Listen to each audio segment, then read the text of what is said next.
Good evening and welcome to Jack Ryan Field here on the campus of Bishop Hartley High School, where tonight we're set to open the 2020 high school football season with the Hartley Hawks taking on the Crusaders of Archbishop Moeller.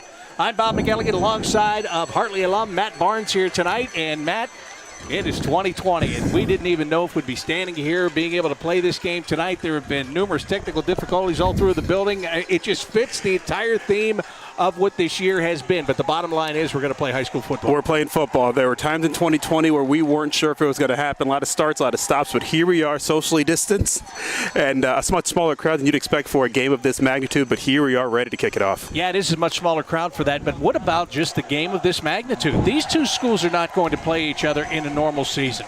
The way the OHSAA has restructured things, every team gets 6 games, and then every team that wants to be in the playoffs automatically qualifies for the playoffs. So St. Charles decided not to play football initially. Then they reversed course on that, but they're not ready to play in week 1. So there was an opening on the schedule. Moeller was looking for a place to play. Hartley was looking for an opponent, and that's why they're going to play tonight. Helps when the coaches are friends, too. They know each other. They're willing to take on this challenge. I mean, Bishop Hartley hasn't been afraid to play anybody in the past few years under head coach Brad Birchfield. And Moeller's never afraid to play anyone as well. They played some of the best teams in the state and, frankly, around the nation. So this is a matchup that a lot of people are going to be watching around the state just to see how Division III Hartley compares to a Division I powerhouse like Moeller. Now the Hartley Hawks are making their way onto the field for the first time this season. Travis Bowie carrying the flag, the Hartley flag, and leading the team to the sideline. Matt, this team last year, 12-2. They went to a state semifinal, and then they lost a lot of good talent because of graduation. That's the deal in high school football. Every year you're going to lose a lot of good players, sometimes your best players. But Brad Birchfield has done a really good job of building a culture here and being able to reload instead of reset. Absolutely, yeah. When you lose your quarterback, your leading rusher, your leading defender, you're just glue guy like a Mason Sawyer, you expect there's going to be some bumps in the road. And here, week 1, you play, the Division I powerhouse in Moeller. So expect some bumps here today, but if there's anything, there's a culture here at Hartley of winning, working hard, and getting on the field if you deserve it. And so this is the first chance for a lot of these young guys to prove that they deserve to be on the field. Yeah, and when you look at what the Hawks have done in the way of scheduling in the last couple of years, just because it's a Division I team, they have not shied away from that. Last year, Gahanna came across town and played them here, and they won that game. So, they are they're a very respected program. As a matter of fact, they're so respected sometimes they have a hard time filling gaps in their schedule. Exactly, yeah. I mean, we were looking forward to having Akron St. Vincent St. Mary on the schedule this year. That was going to be a fun game until the pandemic hit. And in the past, they played the teams like Wheelersburg and Coldwater. So games like this are just more fun, especially when everyone's going to make the playoffs anyways. Why not go big? They are going big here tonight. Now, let's talk about Moeller. This is a team that has been trying to find itself the last couple of years. It's always been a powerhouse in the state, but in the last few years, they've had 4 coaches, 4 years. So they're looking for a little bit of footing right now. Mark Elder is the coach, and you mentioned he's friends with Brad Birchfield. He comes from Eastern Kentucky University, where he was for the last 4 years. He's looking to get this team back on track. Yeah, 2-8 is not the Moeller expectation by any means, not for their fans or their alumni. So expect them to come out ready to go. I mean, they want to put last year behind them and start the season off on a good foot. And let's be honest, they're a much bigger school, so they expect to come out here and get the win. Well, speaking of a good foot, Ryan Hawk is ready to kick things off. And he's got the ball teed up at his own 40-yard line as the 2020 high school football season is getting underway in Central Ohio. Squib kick for the Hawks, and that is a live ball and taken at the 30-yard line as Moeller just dives on it, and that's where they will start with their offense, 1st down and 10. Nothing surprising there. The Hawks, they tend to kick those balls toward the sidelines. They'll squib kick it a lot. They're just looking to get their defense on the field. Be prepared for anything when it comes to Hartley's special team. So whether it's a squib kick, onside kick, or kicking it deep, just be prepared for everything. Well, on the field, as the quarterback is TJ Rotello. And TJ last year was a running back for this Moeller team. He's taking over the quarterback position, so that tells you a couple of things. Number one, he can run the football if he wants to run the football. And see, they've got him set up already in a pistol-like position there. Fakes a handoff and he throws. And he's got a man over the 30, 35, 40-yard line. 1st down for Moeller. Up over the 45 to the 46-yard line. Josh Caddis, the big tight end, they will go to him a lot. You can see why he's a big target on that side. Big target indeed. I saw where his dad played football at the University of Michigan, so he's got it in the bloodlines. And a good first play from Moeller. Get him going. The play action is going to be something Hartley's going to have to look out for. 1st down and 10 from the 46-yard line. Man comes in motion, the ball's on the ground, and that's picked up by Hartley. And Daniel Tucson is going to lumber up the field inside the 25-yard line, down to the 23. The first turnover of the game puts Hartley just outside the red zone. I tell you, that's exactly what you expect in a first game, isn't it? TJ Ritello's first game as starting quarterback, kind of fumbles the handoff there. Next thing you know, it's going the other way. Daniel Tucson, I mean, he's a beast, chasing after quarterbacks, but also picked up that ball, got some good yardage. Yeah, he is a beast, 6'1", 250 pounds. And what a play he makes right there. It's just the right place, right time. The ball bounced right up to him. He couldn't even miss it. So he gets it ahead, back down to the 23-yard line. And now it is going to be Peyton Underwood coming out to get under center and play his first snap here as a varsity quarterback. Brad Birchfield loves to do this. He loves the sophomore quarterback, right? Because you get this guy going, he gets familiar with the system. You got him for 3 years. Peyton has been around a long, long time. He's already familiar with the system. Oh, yeah. His older brother played for Brad Birchfield here at Bishop Hartley, won a state championship in 2010. So Peyton's ready for this moment, hopefully. Under center he goes. First down and 10. Long snap count, and there's the pitch. And right up the middle, inside the 15-yard line. The Hartley Hawks with a nice job there by Niall Johnson. He's a junior running back, just 5'10", 200 pounds. He fits the bill for what they do here. I mean, they do have some bruising backs. Marcellus Parker is a guy that's going to do that, but they like the smaller, quicker guys. Yeah, exactly. And, with this offensive line that's, always so tight and compact, you want that smaller guy to be able to find that small little gap that they can make for their running backs. Good first gain on the first play on offense. Speaking of Marcellus Parker, he's out there. He's the up back in this formation. Play in from the sidelines. Hartley doesn't go to that huddle. They in that muddled look, and they get the play from the sidelines. They bring a man in motion. They hand it off on the jet sweep, trying to get around the right side. He's Richard Kenny, and he is going to get himself down near the 10-yard line. Hand off to Richard Kenny. Richard Kenny last year took over that spot as a wide receiver. 2 years ago, Phil Cole was excellent at running that jet sweep. Richard Kenny did a great job of it last year. They're going to lean on him again in that role this year. Well, with that kind of speed, why wouldn't you, right? But if you're Moeller, you did the right thing. They're stringing out as wide as you can, get him to the sideline, make that the extra defender. It's only a 2-yard gain there, but you got a feeling Hartley's going to use that play many times in this. Second down and 8. They can get a first down without getting into the end zone for a touchdown. Underwood taking the snap. Hands it off and trying to go over the right side. And not getting much room there is Marcellus Parker. He gets inside the 10. Yeah, hearing Mark Elder on the Moeller website, he was mentioning how the D-line is their strongest and most deep position group. So not surprising to see Hartley have a little bit of trouble running up the gut here.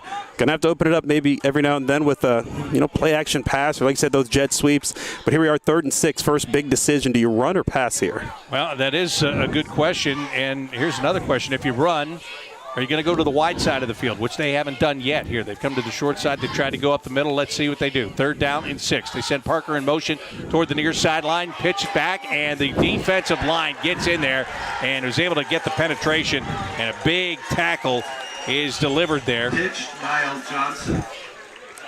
So Ivan Anderson coming in from that linebacker position, and Parker wasn't able to get to him.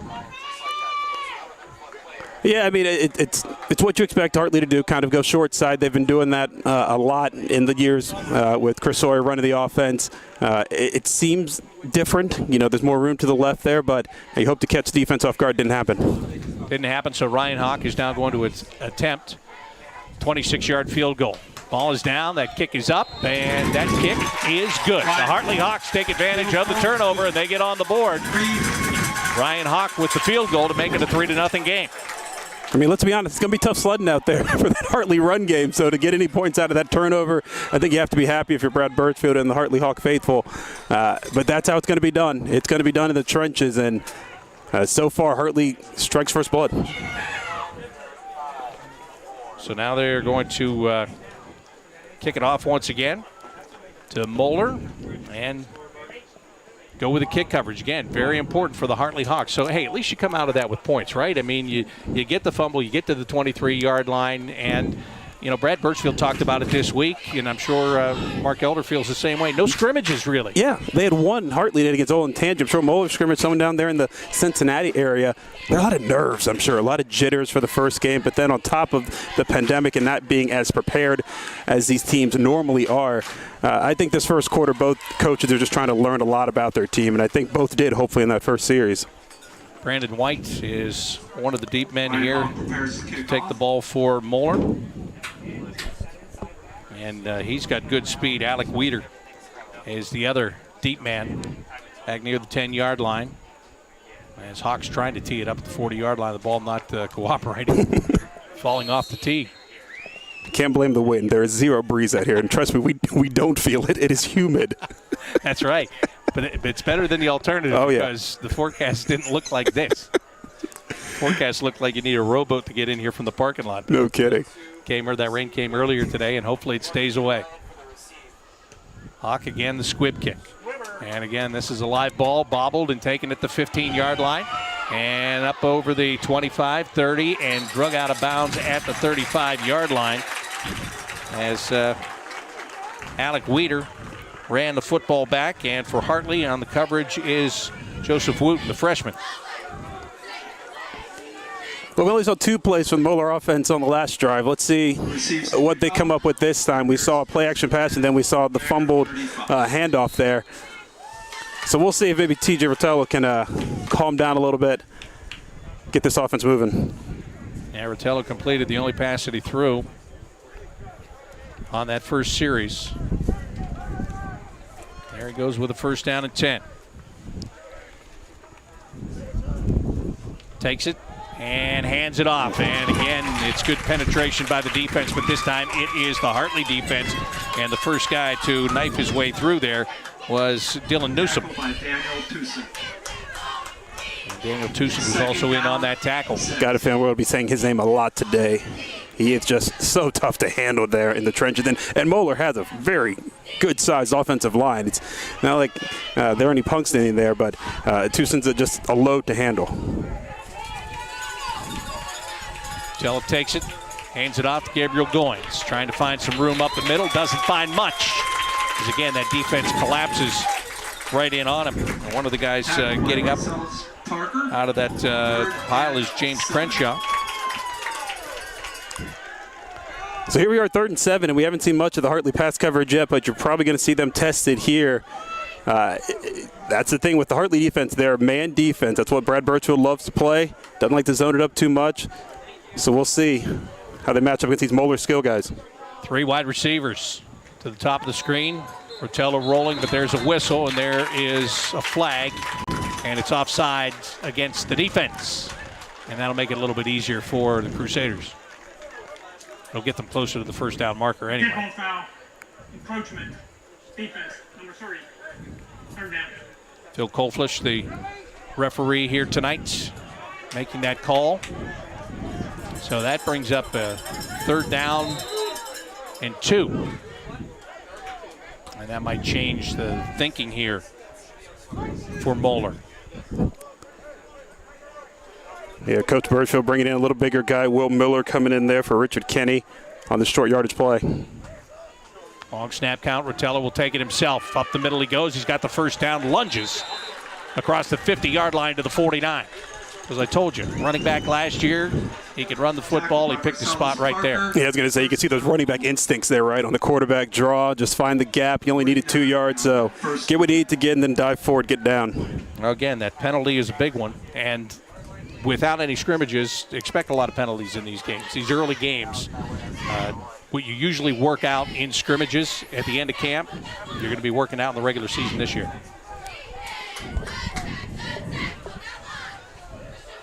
First down and 10, Rotello with time. He's running out of time. Runs to the left, wide open hole, and then he is finally brought down by Marcellus Parker as he gets inside the 45 to the 43-yard line. Yeah, it looked like Daniel Tucson got in there as soon as the snap happened. May have been held, but good job by the Moeller offensive line still finding some room for their quarterback to scramble away.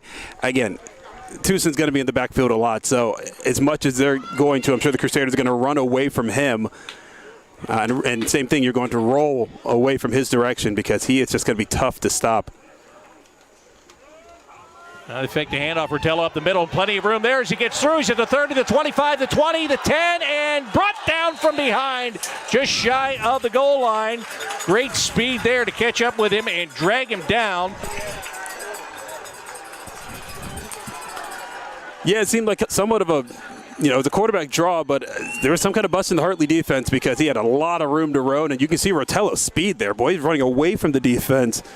Nice job to tackle him at the 1 yard line, but they're set up for first and goal here at the 1. Rotello in a shotgun formation. Takes a snap, looking to run. He is caught in the backfield, and he is brought down. That's great anticipation by Samuel LeMay. Goodness. Daniel Tucson. That's a couple times now where the Hartley defense has it seems like they're in the Moeller huddle, knowing exactly what they're going to run. Again, this is a good offensive line, an inexperienced or young offensive line from last year that has brought back some experience now on this line, but looking a little rough on a few of these run plays. Rotello drops that running back a little bit deeper behind him. And he hands it off, and that ball is down and recovered by the Hartley Hawks. Fumble recovered by James Crenshaw. First down. Just a great job of stacking up the runner. James Crenshaw, the senior defensive lineman, is the one that winds up with the football in his hand. Yeah, that run by Ethan Coe. He had the ball, but it looked like he was carrying it above his shoulder.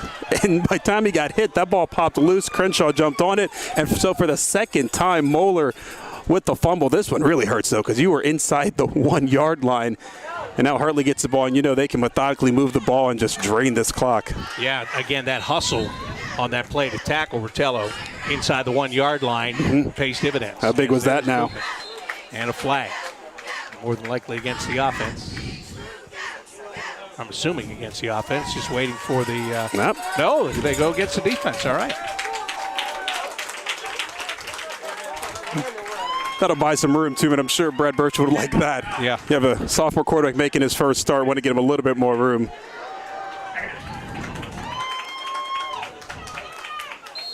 So it'll be first down and 5 for Peyton Underwood. And he hands it off, and around the right side, getting up over the 15, out to about the 17-yard line, Bryce January. Carried by Sumo Kessler. That's enough for a Hartley. It's enough for a first down, though. Yeah, How about that? That was Sumo Kessley that took that ball. And We're so high up, it's hard to see these numbers. Was actually kind of folded over on that jersey. Sumo's got to be one of the guys that's going to get his number called a lot. Yeah, I think so. You lose a 2,000-yard rusher in Jalen January. It doesn't take one guy to replace him. Underwood's going to throw on the run, and he finds Marcellus Parker, who pulls it in, and he gets up over the 30-yard line, and he's got himself there for the first down. That was a great adjustment by Marcellus Parker because it was not a great throw by Peyton Underwood, rolling toward the far sideline and throwing that direction, but Parker does the job. Absolutely, and he's a big load to bring down, and Moeller, their sideline reacted as if the ball came loose at the end, but clearly the officials saying he was down before that contact. So good first pass for Peyton Underwood. Maybe get those jitters out as well. Under 4 minutes to go here in the opening quarter. 3-0. Hartley has the lead. They've recovered 2 fumbles. 1 they've turned into points. Here's Kenny coming around on the jet sweep, and he's got a little bit of room. He tries to cut back in the middle, and he gets hit hard at the 35-yard line, and he is brought down there. That was Ryan Anderson for Moeller, who comes up and makes that tackle. Yeah, that was a good lead block by Parker. Kenny had to cut inside, though, instead of outside Parker. That led to a little shorter gain than I'm sure Hartley wanted, but still just controlling the clock. 2nd and 5, that's a good down and distance on 2nd down.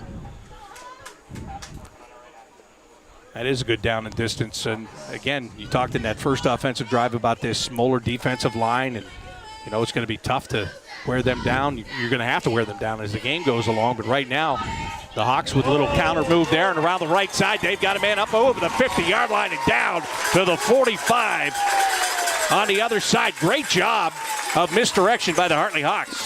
That's a case of Moeller just probably not having a lot of time to be able to scout Hartley, not knowing those plays are in the playbook, because that one was wide open. You thought the speed might get him all the way to the end zone. Nice tackle there by Moeller to prevent that, but still big gainer. As the Hawks methodically again moving the ball down the field, not taking a big loss here. They kind of got bogged up inside the red zone in their first drive. This one, they're getting big chunks here, 5 yards, 10 yards. That one about 15. First down at 10. Man comes in motion, they hand it off, and this time Moeller sniffs it out. And there was absolutely nowhere for Niall Johnson to run. Yeah, that was a big old Wyatt Bullock, 6'2", 270 on the D-line for Moeller. Just wrapped him up, put him down for no gain. That's the first play on this drive that didn't have a gain for Hartley. So back to the drawing board here, 2nd and 10. I mean, everything's open in the playbook here for Brad Birchfield. Underwood, under center. Sends a man in motion. He's going to hand it off to Johnson again. And Johnson comes to the near sideline, dances across the 40 and down to the 38-yard line. That was actually a really nifty run by Niall Johnson. I got to be honest, I thought that was a 1 yard gain that he turned into a 7 to 8 yard gain. Kind of danced and bounced it to the outside. You normally like to see your running backs go up the middle, but that dance to the outside was necessary to get positive yardage. They're going big in the backfield now. Marcellus Parker is back there with Sumo Kessley. And they've also got Bowens Jr. back there too, so some big bodies to hand it off to Kessley, and he's spinning and he leans forward, and in doing so, he looks like he's got the first down. I'm sure Brad Birchfield, a lot of the Hawks fans were not exactly thrilled with him reaching that ball out trying to get the first down. That's easy to get knocked out, but you love seeing the effort from Sumo Kessley there. I mean, that was 2 down territory there on 3rd and short. So nothing wrong with getting it done on 3rd down, new set of downs, and we're already a minute left in this quarter. Yeah, that's right. They are working the clock, and a Bishop Hartley football team, one thing they do very well when things are going well is they run the clock. It's methodical. May not be the most exciting brand of football, but it moves, doesn't it? It's exciting when you broadcast it, I'll tell you that. When you're winning, right? That's right. Underwood takes it, fakes a handoff. He throws on the left side. That pass is complete, and this has a chance, but that chance goes away at the 20-yard line. That's a touchdown-saving tackle by Moeller. We've seen that now twice, a touchdown-saving tackle, one for Hartley, one for Moeller. But boy, that play, you don't expect that little bubble screen to work that well. Moeller looked like they had it covered, but boy, the speed there again. 0 to 60 quickly after catching that ball. Another good gain, 15 yards. Jacob Heinreiher, he's the guy that saves the touchdown by making that tackle for Bishop Moeller. So 30 seconds left here. Could be the last play of this quarter. Tight formation here. It's Underwood. Hands it off, and running back did not cut to the inside. That's Bowens. He stayed to the outside. Yeah, Moeller had that one covered all the way to the outside. He had nowhere to run. It should be a loss of 4 yards there for the Hawks. But as we ended the quarter here, boy, what a good first quarter for them. You take advantage of a turnover, get a second one here, and you have just run out the first quarter, and you're already just on the outside of the red zone. That's exactly right. First quarter in the books. A fumble turned into a field goal by Bishop Hartley. Has the Hawks on top by the score of 3-0 after the first quarter of play. And dessert just $29.95. Or this carryout deal, family pasta dinner for 4 with salad, pasta, meatballs, and bread for $27.99. Add a bottle of select wine and you're out the door with a dinner for 4 for $35.99 with wine. The dining room's open and safe, but if you're not comfortable dining in, call ahead and order TAT Curbside Carryout. The TAT at the corner of James and Livingston, 614-236-1392, where the Korova family makes you feel welcome like nobody else. Good eating, good times at TAT. Bob Boyd Auto Family in Lancaster treats the needs of each individual customer with paramount concern. You have high expectations and specific needs when buying a car. Bob Boyd enjoys the challenge of meeting and exceeding those standards each and every time. Allow Bob Boyd Auto to demonstrate their commitment to excellence. They have an experienced sales staff eager to share their knowledge and enthusiasm with you. Browse the inventory from anywhere by going to bobboyd.com. While you're there, schedule a test drive and check out financing options. Come experience the Bob Boyd difference. Getting ready to start the second quarter here at Jack Ryan Field at Bishop Hartley. The Hawks with a 3-0 lead. Bob McElligott and Matt Barnes with you. And the Hawks are driving. Just lost 4 yards on the last play of the first quarter. And it is 2nd down and 14 to get this second quarter underway. You guys, you're watching, you're probably wondering, why is the umpire not putting the ball down? These are all part of these COVID-19 protocol that we have on the sidelines. You're seeing the players are kind of staggered as well on the sidelines. We have that orange cone they put where the ball is being snapped. It looks a little weird to me, but, it's whatever we have to do to get football played. Right. You're right. Yeah, you see that. You can see when they show the football, there's an orange strip right underneath it, and that's what the official puts down to mark the down, and then the center puts the football where it is supposed to be.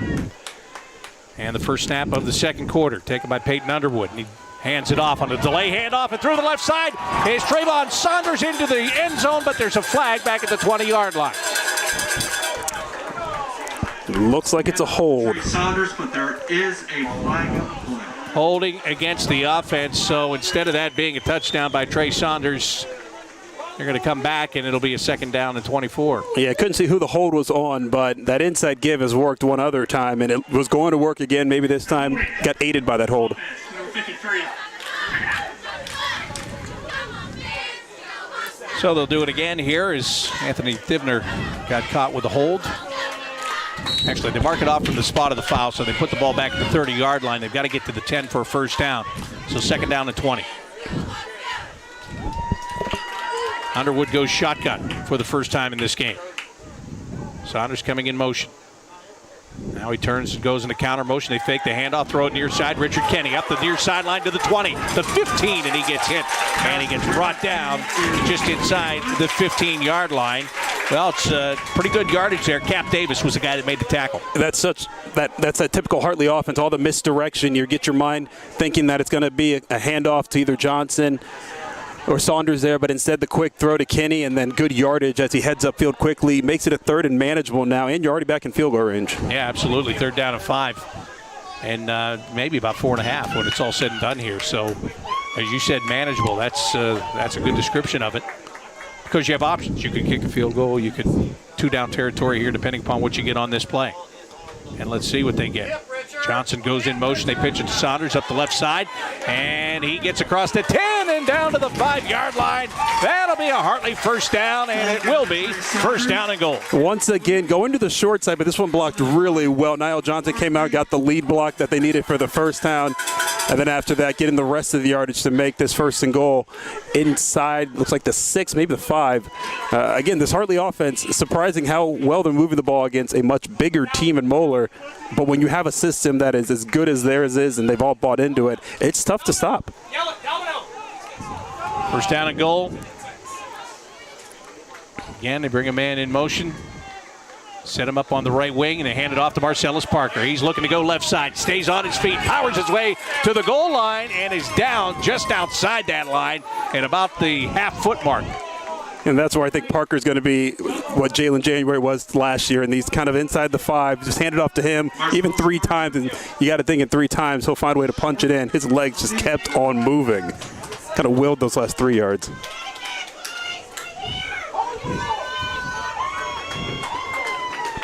Well, you got Sumo is there. He takes it. He gets hit. He spins forward. He is in the end zone for the Hartley touchdown.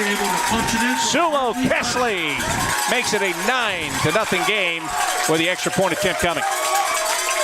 I'm sure this is what Mark Elder was worried about with Moeller is, getting used to an offense that I'm sure they don't see very much down there in Cincinnati. It's just these tight splits from the offense. It's tough to get inside, tough to make those tackles. And especially from 1 yard out, Sumo Kesley kind of just doing what he had to do to force his way in. Senior kicker Ryan Hawk will attempt the extra point. He previously kicked the 26-yard field goal. Ball is down, that kick is up, and that kick is good. The Hartley Hawks have extended their lead. It is 10-0. They have recovered 2 fumbles and turned them into the 10 points. And that was a long drive, too, that started in the first quarter, nearly an 8-minute drive. And that's just got to be hard for the Moeller defense to take. You want to get off the field a humid night, the first game, and to just get the ball driven on you that slowly and methodically, it's got to hurt. But Moeller's a proud program. They're going to come out here, see what they can do on offense, because twice they've turned it over. Second drive, though, they got it moving. Yeah, they did get it moving. I think that's the positive spot for them. They're going to say, listen, if we get our offense going, we can pick up some large chunks of yardage here.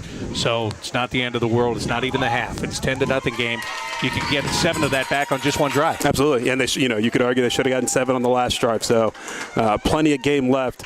But Coach Elder's got to be screaming to his guys, take care of the football. This could be a much different game without those 2 turnovers right now.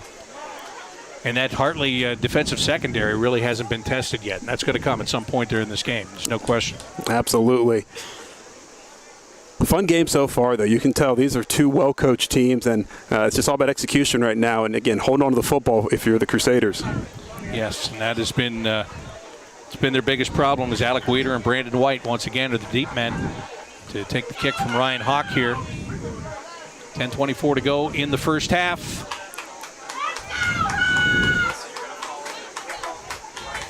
We were talking earlier about the schedule and about how this game, would never have taken place had the schedule not been mixed up this year. And, Hartley, this is a big game for them, too, because after this, they go right into league play for the rest of the season. How about that, right? Yeah, you're going to play Waterson and DeSales twice, St. Charles in week 4. So this is the fun one you're able to play, and you're happy to do it. There's another live ball, and that ball is still bouncing around. It's still on the turf, and finally Moeller has to cover it up at the 24-yard line. Well, that's the beauty of the squib kick, isn't it? It makes it a tough football to grab. But, boy, that got a little dicey there because Hartley was bearing down to possibly grab that football right there and be right back in business. Yeah, and right, if you're a team that has already fumbled the ball twice, and Tyrell Davis, and he had to be thinking, okay, I got it. No, I don't have it. Okay, I got it this time. Oh, my goodness, I don't have it. Exactly. But they got it when they needed to, and now see if TJ Rotello can get his offense going. His 2 receivers out to the wide side of the field. And he's going to look that way. Timing play as he throws. And this ball is caught, and it's going to be inside the 40-yard line down to the 35-yard line. There's one of those long passes. Trey Saunders was the man that was in coverage there. First down. And the receiver got a step on him and was able to make the catch on that long pass. Yeah, it was Brandon White once again. We talked about him at the top where he's one of his go-to targets. And again, Hartley's going to play a lot of man. That's not going to get him out of the man coverage or anything, but they've just got to be ready for that. Can't let that guy get behind you. A big play for Moeller. Again, they go shotgun, first down and 10. Rotello looks and throws, and he's got a man wide open. That's blown coverage, and that's going to result in a touchdown. So just what we were talking about, Matt, as Daniel Dunlop walks to the end zone untouched. Can't get too discouraged. You were down by 10 points, and in 2 plays, they get 6 of them back. And this was something that I thought Moeller might do, kind of try to expose the Hartley secondary. Let's just be frank, Bishop Hartley doesn't face a lot of teams that pass the ball in their league play and some of their schedule. So Moeller comes out passing, 2 plays, 75 yards, touchdown. And again, when a guy goes down the sideline that wide open, somebody missed an assignment. They thought something else was on that wasn't on. Yeah, it looked like whoever was the quarterback on that man, on Dunlop, went in thinking it was going to be a run, and Dunlop just went right up the sideline and made it easy. Well, Hartley will get a chance to get the ball back. At first, they're going to try to prevent this extra point. And there is a whistle. There's not a flag on the play, but there was some kind of instruction and or warning that was just given there. Noah Hughes is the kicker. So Hughes will have to get set again here.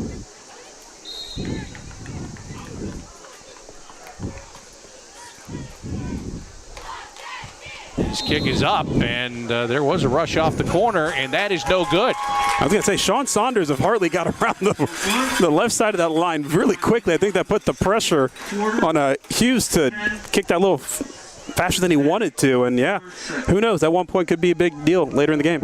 Yeah, it very well could be because it is 10-6.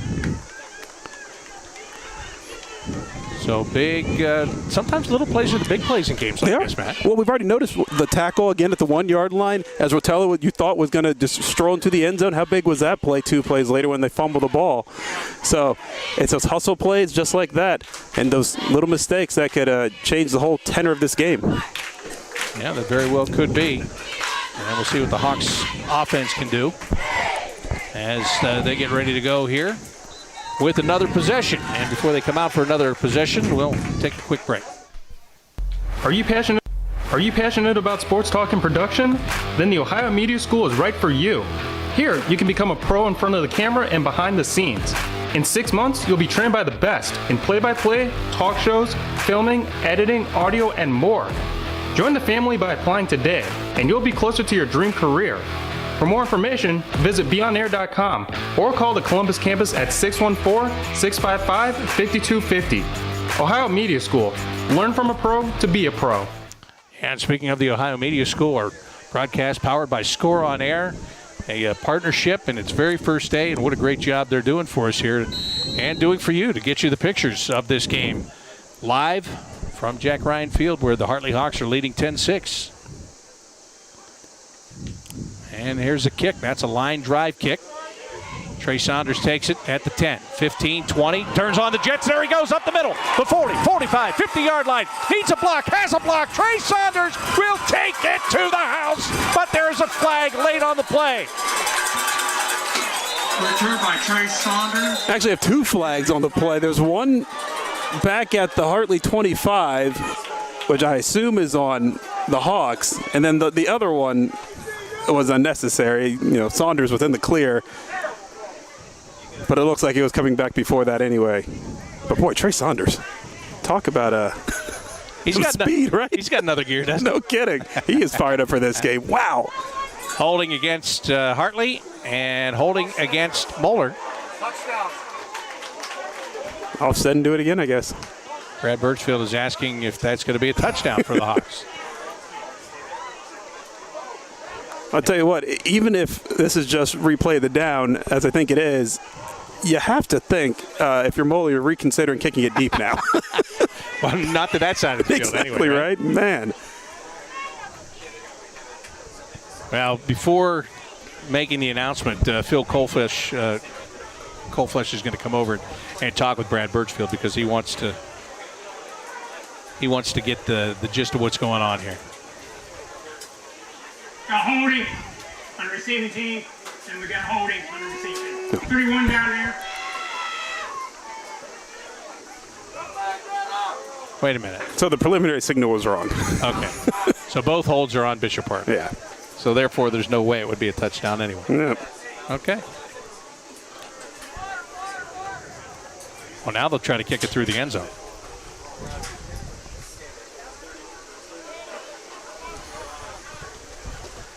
So, oh, and as you talk about kicking toward the end zone, here comes some rain. Yeah. We got holding on the receiving team, number 12, left line. We got holding, receiving team, number 31. First down. Yeah, so the rain does begin. And I got to ask you this, Matt. We just saw Moeller score a touchdown on 2 throws. Yeah. The rain usually benefits the running game, not the throwing game. I was thinking the same thing. I have to think, if anything, a wet field, wet football is only more advantageous for the Hartley Hawks and their run offense and kind of plod. And it's only going to be make it tougher for them to tackle these Hawks runners when they're blocking as well as they are. We shall see, though. It is definitely darkening skies and raining pretty good. But we're going to keep playing football here. But it's coming down pretty good now. It's coming down really good. Hey, you want to play football in 2020? Have a downpour while you're at it too. Yeah. Downpour's right. It's getting harder by the second here. So they just put the ball back at the 15-yard line. Bishop Hartley will take the ball first and 10. And the Hartley offense is back on the field.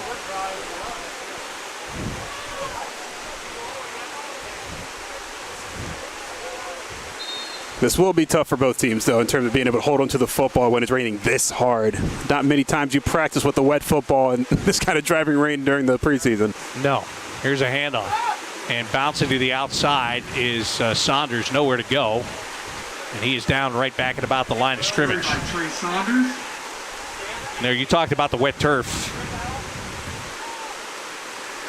Yeah, I mean, thankfully it is turf and not grass. That helps. But, boy, when it's raining this hard, you pretty much take the passing game out of play. And then it's just a matter of holding on to that football, especially where Hartley is right now. They can't afford to turn it over right here inside the red zone for what would be a Moeller offense. So 2nd down and 10. Underwood takes a snap. And he holds it himself, and he loses the football. It's on the ground, and Moeller picks it up and will be down. Not sure if they're calling him down or an incomplete pass. Yeah, they blew the whistle, I think, before he went down on the football. Yeah, looks like they're calling him down. But that's one of those, first starts, you got to know if you're going to get taken down, just get taken down. No need to try to make that hero play while you're falling backward. That could have easily been a fumble or, intentional grounding. Right. So it looks like they did call it an incomplete pass. So the teams come back up to 16-yard line, where it'll be 3rd down and 11.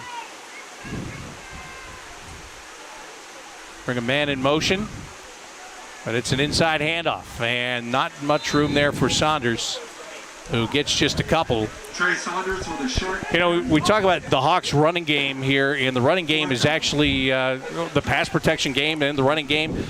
They're without one of their key players this year, Jake Skelly, who was a big man on that offensive line, and actually, unfortunately, Jake is going through his own health setback right now and is at Children's Hospital, and I know that he and his family are watching this game tonight. And Jake, your teammates would love to have you here, would love to see you playing here, but of course we hope you're doing well and that you feel better and that everything goes well with you personally in your life, because that's what's most important. Absolutely. I've been able to chat with Jake, and I mean, just the whole Bishop Hartley community behind him, going to play football at Ohio University, so he's a big piece of this offense. Yes, he is. This is a live ball and it's going to be picked up by Moeller, and they're going to get it back to the 50-yard line. Johnson with the tackle there. And that was actually not a bad job by Brandon White, who had to look up into a downpour just to try to track the football. No kidding. I was going to be surprised if he caught that on the fly. There is a flag down, though. And they're waving it off. Yeah, they're picking it up. And the rain has let up just a little bit. Well, it's good to see that. And if you're Moeller, you're probably thrilled to see that because, the way you pass the ball the last drive, you want to be able to make it a cleaner throw, cleaner catch for everybody. But let's see if the Hawks made any adjustments. 2 throws and a touchdown on their last drive for the Crusaders. So TJ Ritello, coming off a good drive. 2 long passes on that last one that resulted in a touchdown. Takes a shotgun snap. Steps back from some pressure and comes to the near sideline. Nowhere to go as he's pushed out of bounds just inside the 50. At the 48-yard line. Daniel Tucson was the guy that got in the backfield and got him moving out of the pocket. Will Miller forced him out of bounds. Yeah, absolutely. Yeah, I mean, a good job by Tucson to kind of break up that play. It was going to be a pass play. Forced Ritello to go to the sideline. Kind of ran into Hartley coach Chuck Wooten, who's getting up a little slow, but he looks like he's all right. Just taking a second there.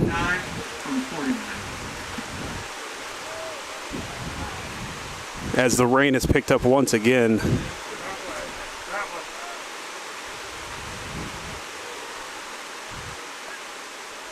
the players kind of waiting and looking at that sideline. They want to make sure that Coach Wooten is all right. And now there's a discussion between a couple of officials here. And I'm not 100% sure what this is about. Not sure either here. I think we're still waiting on, waiting on Coach to come up. Yeah, that's what it was. Well, I'll say this, Hartley, clearly not worried about them throwing the ball still. They still have all 11 guys in the box. I mean, everyone is within, 4 yards of the line of scrimmage? And Ritello throwing down the middle. He's got a man wide open, and he hits him, and that is going to be down short of the touchdown. So that's Brandon White, slips behind the defense and is able to make that catch for a big yardage play. Yeah, and I think the Hawks are going to start thinking about having a safety back there to prevent that. He's clearly their speedster and their big play man, and Rotello's putting a good ball in front of him. I mean, he led him nicely there. I thought it was almost too far, but he caught up to it. So it is going to be first down and goal.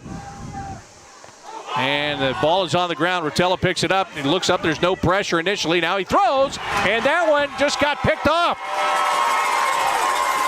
Niall Johnson jumps the route, picks it off. Rotello probably, in hindsight, would have been better to tuck that away and take a loss, or if you're going to throw it, chuck it out of bounds.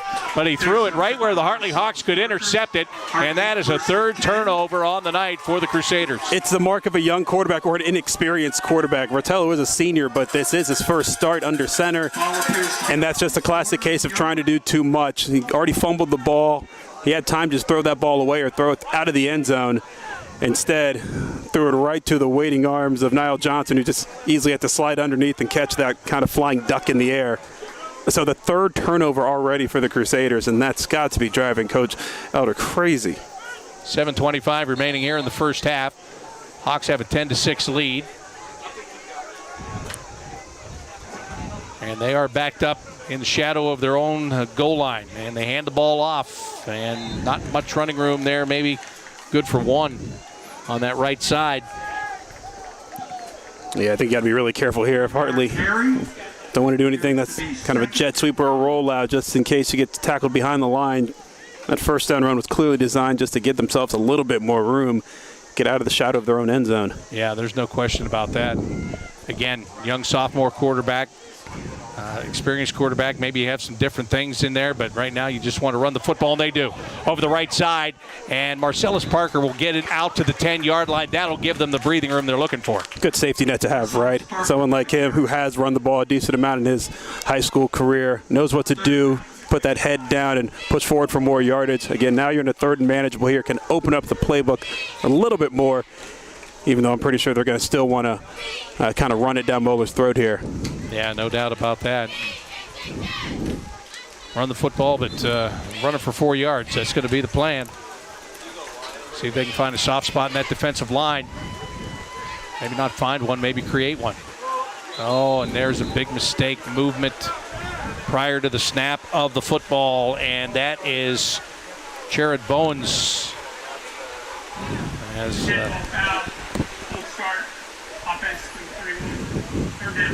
I see some different offensive personnel coming in because now it's third down and long. Yeah, I think they had the big hog mollies in there first because they thought they're going to kind of push forward for those 4 yards, but now at 3rd and 9, kind of have to open up the playbook a little more, maybe think wide side, sweep, something like that. Don't think you're going to pass because once again the rain is coming down really hard. I'm not sure you want to trust your sophomore quarterback to throw the ball in this situation. Now Saunders is in there, and we've seen his speed already in this game. The deal is, can you get loose? That's the question. Little misdirection play, and the answer is no, they cannot get loose. Brought down at the 5-yard line. Well, that inside give has worked a few other times, but not that time. I think Moeller is prepared for that one now. So here we go, punting out of your own end zone, slick football with all of this rain. If you are Ryan Hawk, you got to make sure you catch this ball cleanly, and just any punch you get off is going to be good because it's going to be tough for the punt returner to catch this ball. Yeah, we saw that on the last punt where there was a bit of an issue, if you will, for Brandon White. He's a deep man again, and when I say deep, he's at the 40-yard line of Hartley. So he's not expecting a big kick. But Hawk gives him a decent one that is taken inside the 40 at about the 37-yard line before White goes out of bounds. So that is going to bring up a first down and 10. Good field position here for the Crusaders of Archbishop Moeller. Right now I want to tell you about Doctors Hutta and Price. They do orthodontics, and Dr. Hutta's been doing it for a long time. And now with Dr. Price alongside, that means a good thing has just gotten better. Dr. Hutta and Dr. Price, you want to find out what services they provide, want to get a free consultation, all you have to do is find them on the web. Just go to lovethatsmile.net. 5 minutes, 11 seconds remaining here in the first half, 10-6. The Hawks have the lead. And Moeller, after turning the football over 3 times, they have it again in good field position. They place the ball at the 37-yard line of Hartley. Rotello rolling. And he gets away from the initial pressure, and he wants to throw, and he lobs one down the field, and it's easily picked off. The receiver falls down, and Hartley pulls it in for the 4th turnover of the game. Kason Sunderland, all he had to do was wait for the football. Again, I think TJ Rotolo, I thought he was just going to roll out and get 2 or 3 yards there and just run for the yardage, but instead kind of throws up a 50-50 ball, and Kason Sunderland making the more athletic play and getting that interception. Again, 4 turnovers for Moeller in the first half. That is easily the difference of the game. Hartley's offense has kind of been bogged down here, but they keep throwing the Hawks a lifeline, but giving them the ball right back. 4 turnovers, and they're down by 4 points. Yeah. So, again, it's 2020. yes, I was thinking the same thing right before you said it. But here's the offense. Now, this is a question as we go along here. This defense has been on the field all night. Yeah, that's the other thing, too. And I know Moeller has a bigger roster than some other teams, but still, these guys in this humid weather, rainy weather, this is a lot. Richard Kenny comes around, he takes it. Here's a pitch on a reverse, and that ball is on the ground. And who has it is the question. I think Hartley got it back. I tell you what, if he catches that cleanly, the road to pay dirt was there. It was paved the whole way by blockers. But again, it's a wet night. Making that play is going to be tough. That's a brave play to call. Incredibly brave. Yeah, any kind of pitch right now, I think it's a dicey play. Even though I agree, it was a right play call in terms of it was ready to go and blocked well, but a lot of hearts dropped thinking about that one. Exactly. I was, when I saw him pitch the football, I thought, really? Exactly. I did too. I was like, oh, all right. Well, that's interesting. Interesting play. Yeah. Then it got more interesting, not the way that the Hawks wanted to see it. We ask you to please clear the stands, go to your cars. Well, now they're stopping the game because of lightning. Yeah, we were seeing it in the distance here, but it looked like it was really in the distance, but I guess, just saw a flash right there and looked a little closer than some of the other ones. Please return to your cars. Yeah, it was only a matter of time. It really was, Bob. It was.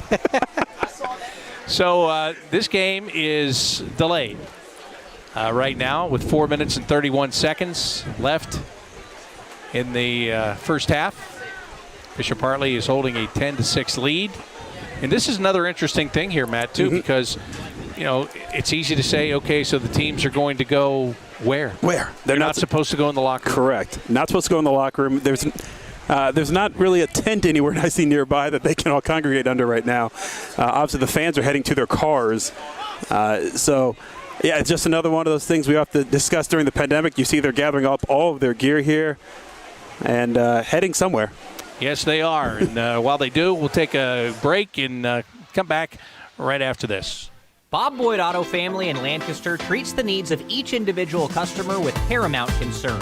You have high expectations and specific needs when buying a car. Bob Boyd enjoys the challenge of meeting and exceeding those standards each and every time. Allow Bob Boyd Auto to demonstrate their commitment to excellence. They have an experienced sales staff eager to share their knowledge and enthusiasm with you. Browse the inventory from anywhere by going to bobboyd.com. While you're there, schedule a test drive and check out financing options. Come experience the Bob Boyd difference. Good eating, good times at TAT. Chef Jimmy at the TAT, corner of James and Livingston, says, come on down. The TAT's delicious Italian-American specialties are so nice. And the Carovas are going above and beyond to keep their guests and employees safe. Try this dine-in special, pasta dinner for 2, with soup, salad, bread, and dessert, just $29.95. Or this carry-out deal, family pasta dinner for 4, with salad, pasta, meatballs, and bread for $27.99.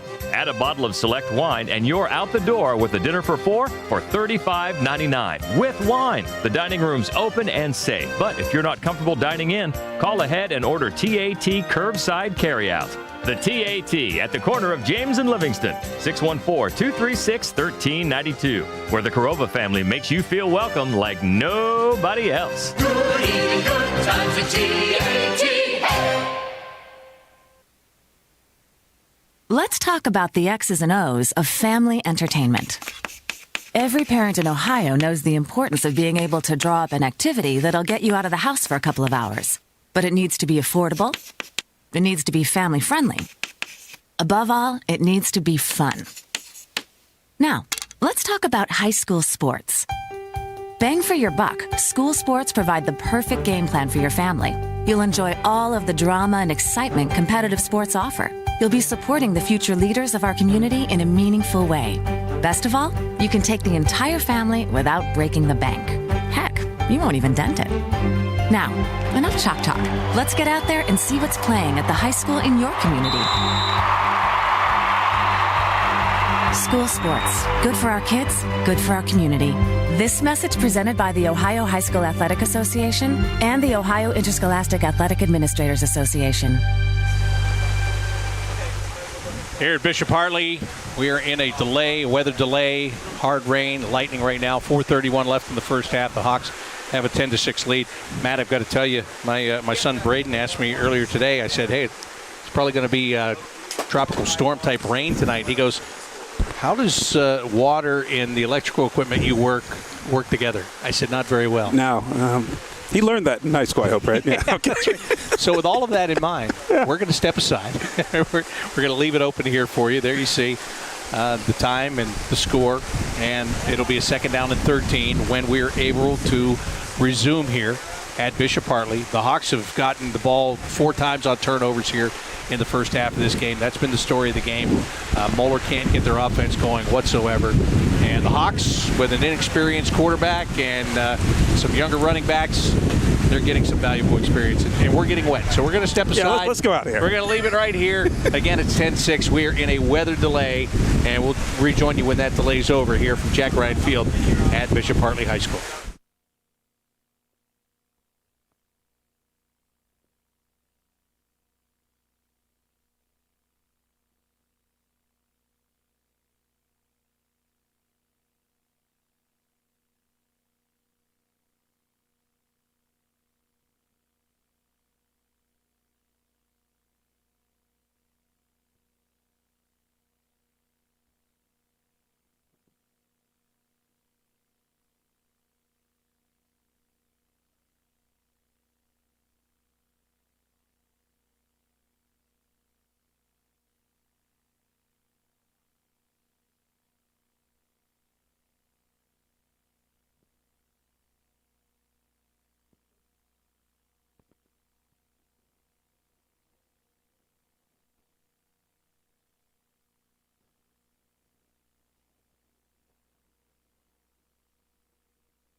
Welcome back. With 4:31 in the second quarter.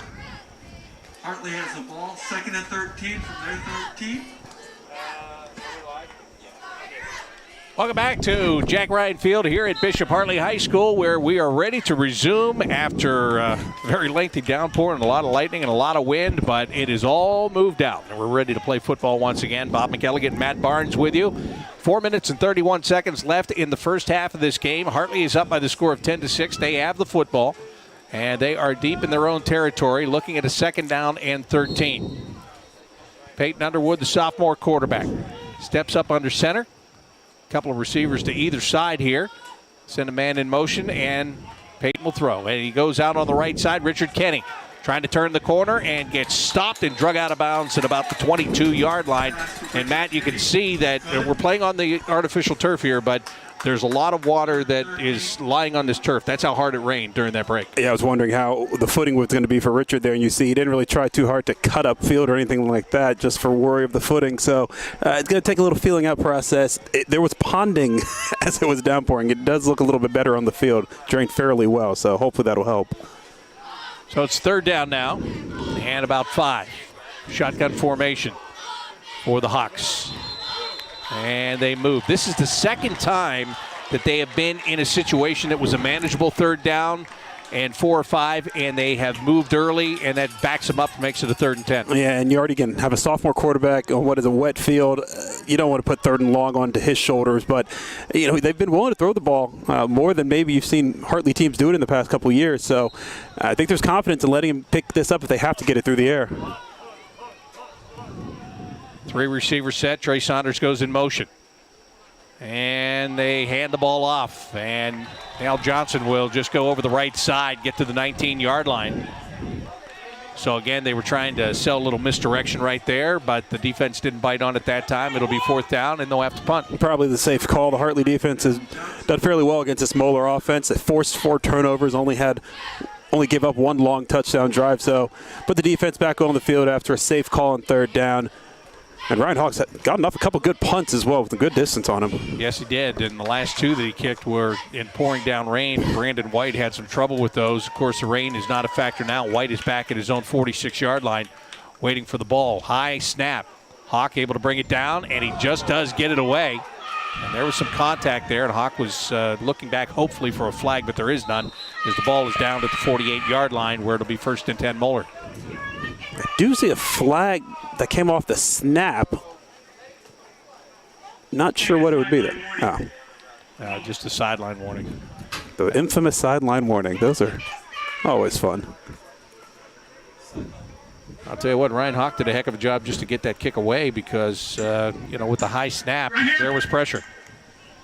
Yeah, absolutely. I was, first catching it cleanly and then getting that snap off, almost getting it back to midfield. That gives you a little bit more confidence in your special teams unit for sure. So 1st down and 10 for Moeller. TJ Rotolo, the senior quarterback, has thrown a pair of interceptions. There have also been a pair of fumbles by the Moeller team. And Rotolo fakes a handoff, and he goes up the middle, and he's got plenty of room. And he's got a 1st down and way more as he's down to about the 22-yard line. That's where they're going to mark it. 1st down and 10. Probably a smart play call if you're Moeller. Just let your senior quarterback handle it. Let those big guys in front block for him. And, 26 yards on your first play out of the long stoppage. It's got to give them some confidence. Yes, indeed it does. And remember, TJ Rotolo was a running back last year, so using his feet and picking the holes is just second nature to him.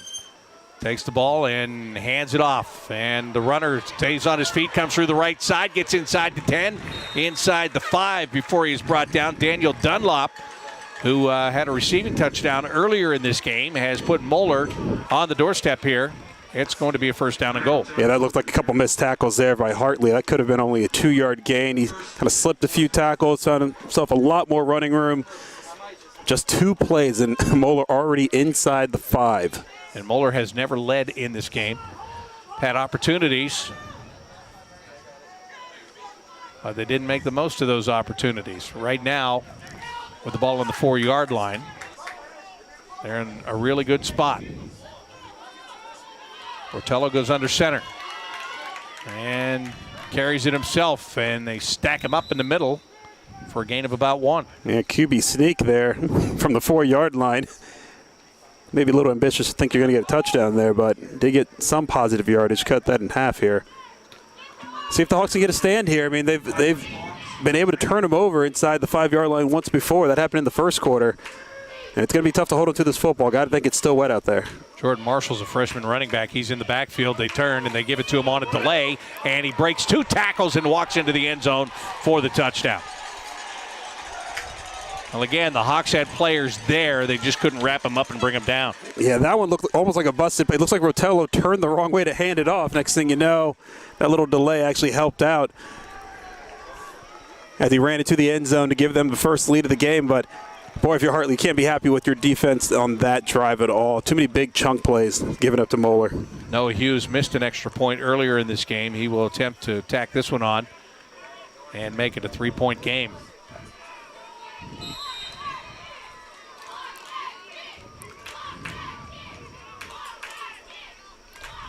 Long snap count here, and finally the ball is down, kick is up, and that kick is good. Wasn't the best snap, but it was a good job to recover, get the ball down, and get the kick through. So 13-10, Moeller now has the lead over Bishop Hartley. So Matt, the adjustments made during the break.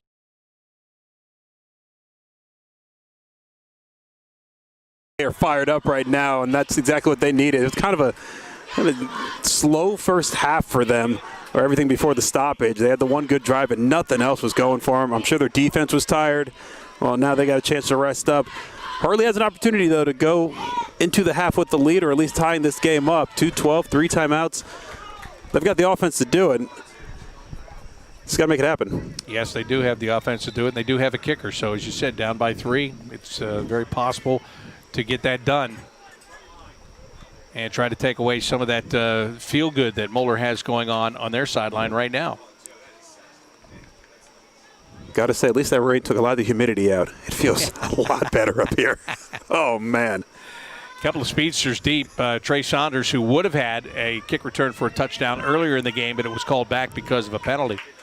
And Richard Kenny is also deep for the Hartley Hawks. Yeah, let's see if they kick this one deep or squib it. I got to be honest, with the wet field, get that ball nice and slick as it goes down there. I just squib it, make it tough for these returners to pick it up. And let's see what they decide to do.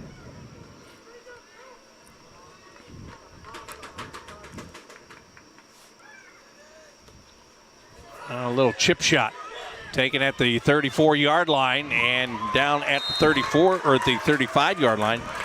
On a 1-yard return is Jared Bowens. Nice stick by the Moeller special teams. Yeah, I think they learned from that last time on that long kick return that was taken back by a flag. But still decent field position for Hartley when again, you have 2 minutes. Get your 2-minute drill offense going, 3 timeouts, plenty of time to get into the end zone or get points on the board.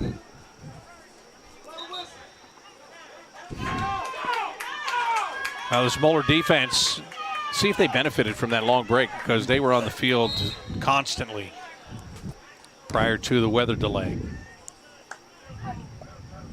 Peyton Underwood goes out of the shotgun, fakes a handoff, throws near side. Kenny looking for blockers, cuts inside to get some, and he gets over the 40 to the 41-yard line.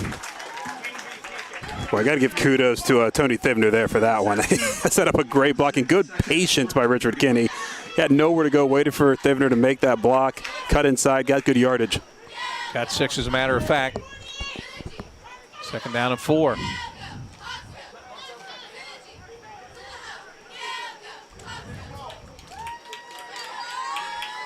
So here we are within about 90 seconds, and it's going a little slow in terms of getting the play called and up to the line.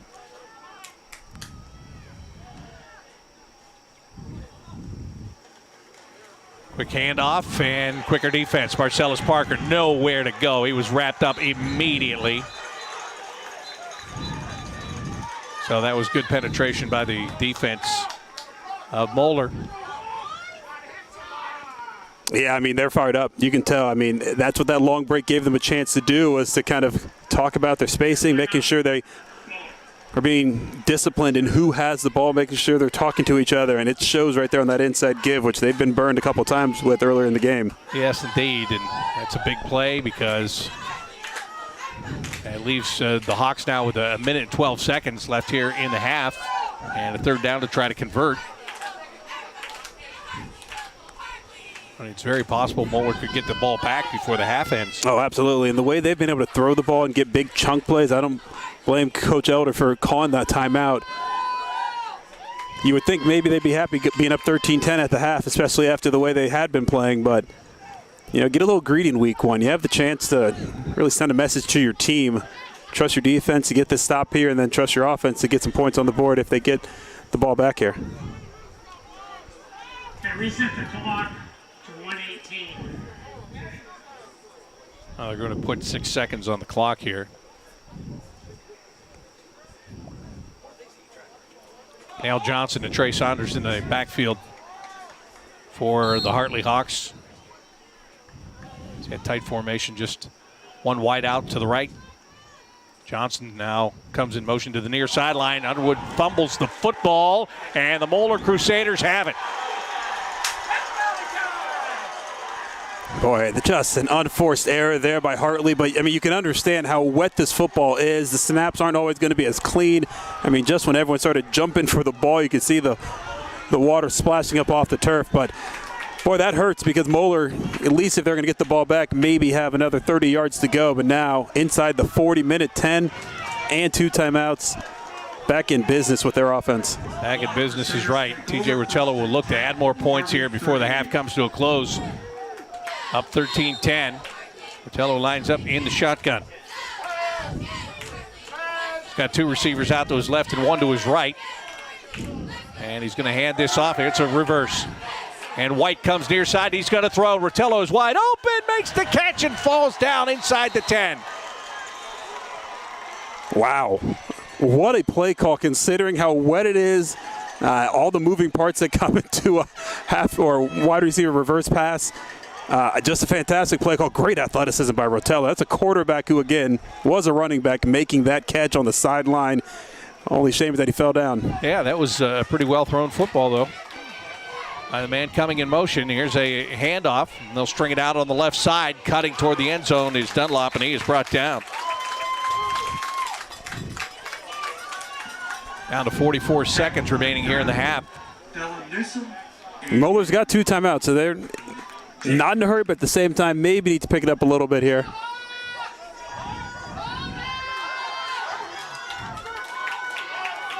Looks like a little confusion here. Looks like a lot of confusion, actually.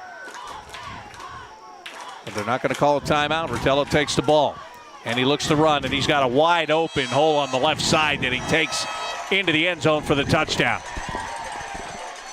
With 18.5 seconds remaining here in the first half. Well, kudos to Moeller. Right out of this break, they have taken all the momentum from Hartley, who had the lead. 2 quick scores, all within the last 4 minutes, but that drive was incredibly impressive. First off, executing that wide receiver reverse pass, and then Rotello doing it by himself with the quarterback draw. Not sure if that was the original call, but, you know, when you have a quarterback that can scramble, you can make that happen. So they'll try another extra point, try to make it a 10-point game. Hartley does get the ball at the start of the second half. And the extra point is good. So Moeller, a couple of quick strikes right out of the break. And they are now in control of this game, 20-10. Okay, for Coach Elder, you got to be happy. First game as the head coach of Moeller, and you see your guys respond like that in the first game of the year against a quality football team. You're thrilled. If you're Coach Birchfield, there's plenty of time left in this game. You know your guys are resilient. They've been here and done that so many times here on this field. 18 seconds, nothing crazy likely going to happen here, but come second half, when you get that kickoff, it's time to go again and get the momentum back on your side. Yeah, absolutely. Or maybe you can do something with this kickoff. They went with the chip shot last time, staying away from the deep kick.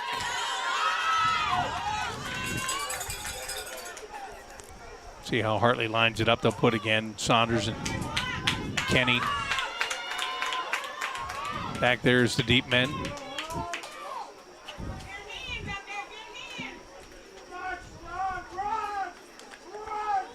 Richard Kenny, Trey Saunders back to receive the kickoff. Moeller ready to kick it away.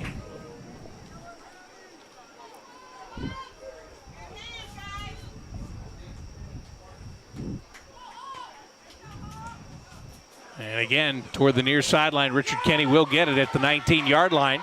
Comes up over the 30, takes a hit, and is spun out of bounds near the 35. 14.6 seconds left here in the first half. First and 10. Pretty well placed kick right there.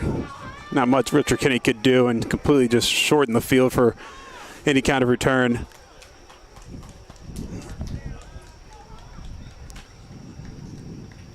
So they can either run a play here or they can just sit on it and go for the next kickoff to start the second half. And a very tight bunched formation looks like. Well, they are going to go ahead and pitch it back to Sumo Kessley, and he gets up over the 40 to the 43-yard line. And that is how the first half will come to an end. So the Hartley Hawks got the first 10 points of this game, but the Crusaders of Archbishop Moeller have run off the last 20 points. And so it's halftime, or it is the half. I'm not going to have a halftime here. It is the half. And it is a 20-10 game with Moeller leading Hartley. Good eating, good times at TAT. Chef Jimmy at the TAT, corner of James and Livingston, says, come on down. The TAT's delicious Italian-American specialties are so nice. And the Carovas are going above and beyond to keep their guests and employees safe. Try this dine-in special, pasta dinner for two, with soup, salad, bread, and dessert, just $29.95. Or this carry-out deal, family pasta dinner for four, with salad, pasta, meatballs, and bread for $27.99. Add a bottle of select wine, and you're out the door with a dinner for four for $35.99. With wine. The dining room's open and safe, but if you're not comfortable dining in, call ahead and order TAT curbside carryout. The TAT at the corner of James and Livingston, 614-236-1392, where the Corova family makes you feel welcome like nobody else. Good eating, good times at TAT. Bob Boyd Auto Family in Lancaster treats the needs of each individual customer with paramount concern. You have high expectations and specific needs when buying a car. Bob Boyd enjoys the challenge of meeting and exceeding those standards each and every time. Allow Bob Boyd Auto to demonstrate their commitment to excellence. They have an experienced sales staff eager to share their knowledge and enthusiasm with you. Browse the inventory from anywhere by going to bobboyd.com. While you're there, schedule a test drive and check out financing options. Come experience the Bob Boyd difference. Are you passionate about sports talk and production? Then the Ohio Media School is right for you. Here, you can become a pro in front of the camera and behind the scenes. In 6 months, you'll be trained by the best in play-by-play, talk shows, filming, editing, audio, and more. Join the family by applying today, and you'll be closer to your dream career. For more information, visit beonair.com or call the Columbus campus at 614-655-5250. Ohio Media School. Learn from a pro to be a pro. Welcome back here to Bishop Hartley. Bob McElligott and Matt Barnes with you. We're getting set to start the second half of this game between the Hartley Hawks and the Crusaders of Archbishop Moeller. Moeller is leading in this game by the score of 20-10. Hawks are going to get the kickoff to start the second half. And Matt, ever since that long weather delay, Moeller came right out of the gate, just throwing the football, coming up with big plays. Hartley's on their heels right now, but this is a chance to just take a breath and reset. Exactly, yeah, to be expected. You figured Moeller would make adjustments at halftime. Well, halftime just came a little bit earlier due to the rain. But now, yeah, it's Hartley's chance to just get back to what they were doing when the game began. Get those nice long drives, little misdirection plays, and the screen passes that Underwood was given. Love to see Trey Saunders break another one as well. He had such a fantastic first half. Really caught Moeller off guard, I think, by his speed. So Hartley's in a fine position here. Again, 10 points down, but still 2 quarters to play. Hartley's going to be dropping back to 2 speedsters once again. Got to think once again, just that kind of high kickoff, just try to keep Hartley from catching one clean with plenty of momentum to run. Kind of hovered toward one sideline or not.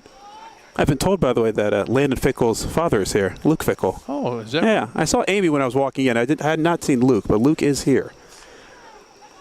Luke Fickle, one of the big linemen for Moeller. And quite surprisingly, he's committed to Cincinnati. Yeah, shocking, right? No, good for him. Luke's doing a great job down there. And obviously, he's a CCL product coming out of DeSales, so doesn't mind being back here at Hartley. Line drive kick, and they'll give Saunders a chance to take it inside the 5-yard line. Looking for an opening, takes a hit. There is a flag as Saunders gets to the 20-yard line. The flag was thrown back at the 15. Trey Saunders with a return. And it's going to be against Hartley for a block in the back. Well, it's not going to help the starting position. Not sure it's their starting field position, but don't blame Trey for trying to return that one. I think when you have a player as dynamic as he is, you don't mind when he gives it a crack every time he gets his hands on the ball. No, you don't. Just need that. Walking the back, receiving team. Just need that that offense to kind of find it again, find that groove again. And again, credit to Moeller. You figured they were going to make adjustments and figure out how to play these guys and learn their system on the fly here. But there's one thing about Coach Chris Sawyer and Brad Birchfield. They always have something up their sleeve sometimes out of these halves. So let's see what they got. Man goes in motion. Underwood takes it. Quick handoff. And not a lot of running room there. Again, what they were getting away with earlier in this game on the misdirection, they're not getting away with now. Marcellus Parker had nowhere to go, picks up 1 yard. 2nd and 10. Yeah, I mean, all those lanes that were open earlier are definitely being clogged up now by this Moeller defensive line, which is pretty darn good. But let's see. I mean, Hartley's got that chance to do the jet sweep either side here. Not really a short side or long side here. Underwood, 3 receiver set. Turns, fakes a handoff. They're going to give it to Kenny on the jet sweep. He's got a blocker. He's up over the 20, 25, 30-yard line, down the near sideline. Needs another block. He gets that block, and Richard Kenny goes down the sideline for the touchdown. Richard Kenny with the touchdown run. Well, what a play from the 9-yard line, 91 yards later. Pay dirt for the Hawks. And that's why when you're Bishop Hartley, you don't ever feel like you're behind in a game because the big play is always available. That great jet sweep.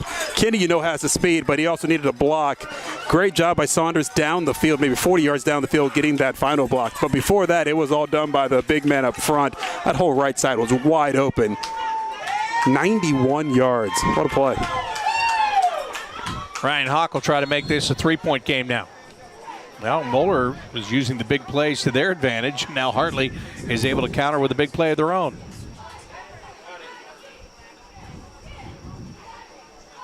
High snap. Kick is up, and he still puts it through. Great job by the holder there getting that ball down because that was tough. Indeed, that is 17. That's not easy. A lot of pressure there in that situation, but job is done. Will Heskett, holder on that play, and now it's going to be Hartley trying to play some defense here and keep this game exactly where it is, 20-17. The Hawks are down by 3. Teamwork. It's what makes high school football great. And it's what makes the Kendall team of RE/MAX Town Center your winning real estate team. Central Ohio is a top-ranked place to live in the nation, and you need to talk to Ron Kendall about the opportunities available now that can put you in a new home. You deserve an upgrade for your family. Let our team help. The Kendall team of RE/MAX Town Center. Find us online at kendallteam.com or at 614-325-6295.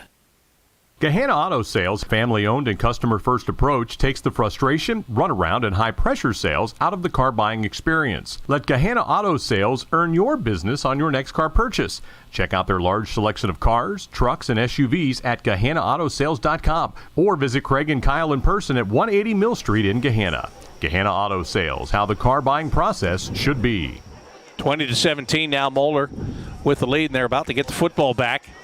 It's become a big play football game here in the last couple of minutes. What do we have? 16 points scored before the rain, and since then we've had 3 touchdowns scored. So buckle up. Should be a fun second half of football here. Moeller has used the big play, big passes. Also, their offensive line has blocked open some big holes for their quarterback and their running backs to cut through. Ryan Hawk, little chip kip. They will look for the ball, and that one falls. It was touched, and then it goes out of bounds. Richard Kenny had the opportunity to get the football and run underneath it. Well, that was exciting, that's for sure. You knew one of those kind of tricky plays was going to come in to play at some point, and just a perfect kick by Ryan Hawk. I mean, that was a 50-50 ball. And with as wet as the ball is, too, once that thing hit the ground, it was up for grabs for anybody. But with that said, now Moeller gets really good field position to start. And the officials got together on the sideline. I think they were talking about whether or not that ball went out of bounds. Was it touched or did it cleanly go out of bounds? But they determined it was touched, and that's why the ball is placed at the 43-yard line. And yes, you're right. It is very good field position, but could have been even better. Oh, yeah. It was very close to being back on offense for the Hawks. Yeah, I mean, if I'm Hartley, I'd try that one more time if they get the opportunity. TJ Rotello takes a snap and rolls to his right, looking downfield. They try to string it out through the Hartley Hawks, and the throw is picked off. That is the third time in this game Rotello has run across the field, and instead of going out of bounds or throwing the ball out of bounds, he's thrown it into the arms of a Hartley Hawk. Oh, my goodness. Once again, I mean, it's a guy who has not started a quarterback in his career. His first start. Hey, rolling right, just throw that ball away. No one's open. He throws a bad pass. Hartley there for the 5th turnover. I mean, TJ Rotello's playing a great game when he's running the ball, but throwing the ball, he just made some questionable decisions, and boy, it's made Moeller pay every time. Yeah, you wonder if he'll throw the ball again in the game. I mean, really, to that point. His best pass was his first one when he threw to the tight end. Yeah. After that, his decision-making's been suspect. And without 5 turnovers, this could be a completely different game. Oh, no question about that. But it's a 3-point game, and Hartley's got the ball again. And they will look to move it downfield, and they'll look to move the clock. And Underwood is under pressure, and he throws incomplete. And that was just immediate pressure that was placed on him. Really not much blocking going on there, as the defense, Nathaniel Pabst, able to come off that spot on the right side of the defensive line and make the tackle. Well, if you couldn't tell by the video, he's a big man. I think he's 6'5", is what he runs. So he's committed to Bowling Green, so he's going to play at the next level. And with that kind of pursuit of the quarterback, you can see why the Falcons be excited to have him. So 2nd down and 10.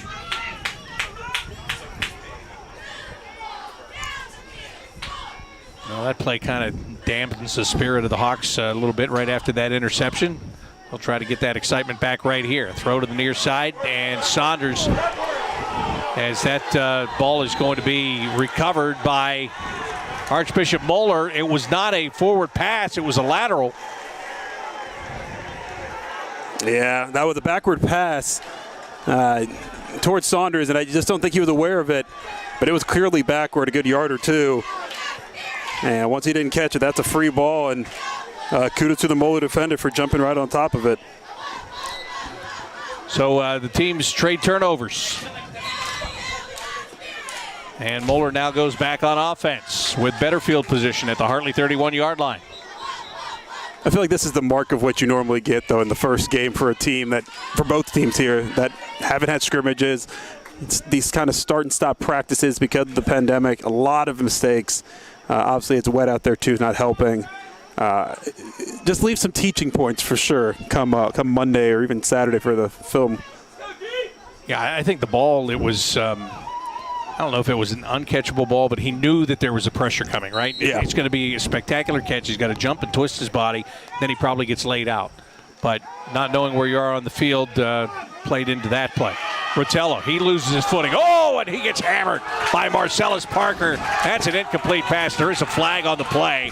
But TJ Rotello took a huge hit from Parker, and there's a holding call against Moeller on top of it.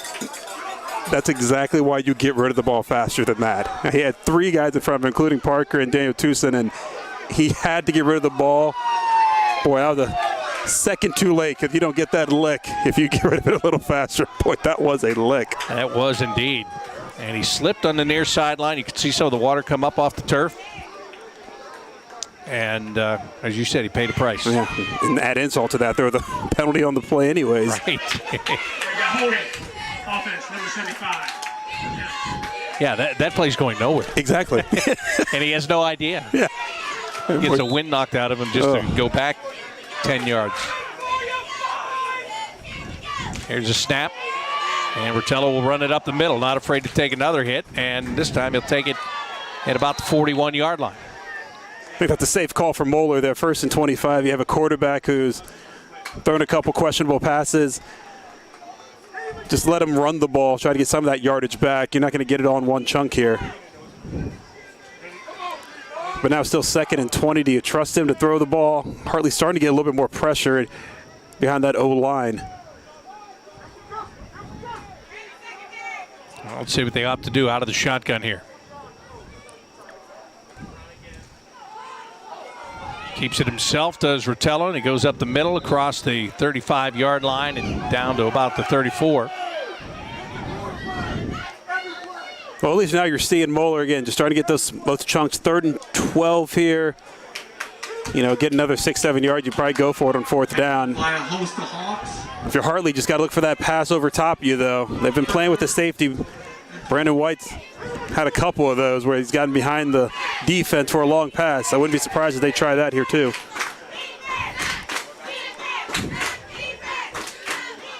They bring White in motion. They fake the or they give him the ball on the pitch, and he gets inside the 30, and Marcellus Parker is there at the 29 to take him down. Yeah, that was really well disciplined by Hartley. I think they read that the whole way. Right when he got the pitch, there were 5 or 6 Hawks heading that way to meet him at the 3rd down stick. So 4th down, if you're Moeller here, it's too long for a field goal, clearly. But do you punt it or do you want to go for it? It's a decent-sized chunk you have to pick up here. 4th down and 8. And they probably feel fairly good about being able to get a decent chunk of yardage here. They put up 3 receivers on the right side to the wide side of the field. Rotello drops back, and he looks to roll, and he's being chased, and he throws, and that ball looked like it skipped off the turf, incomplete, and it'll be a turnover on downs.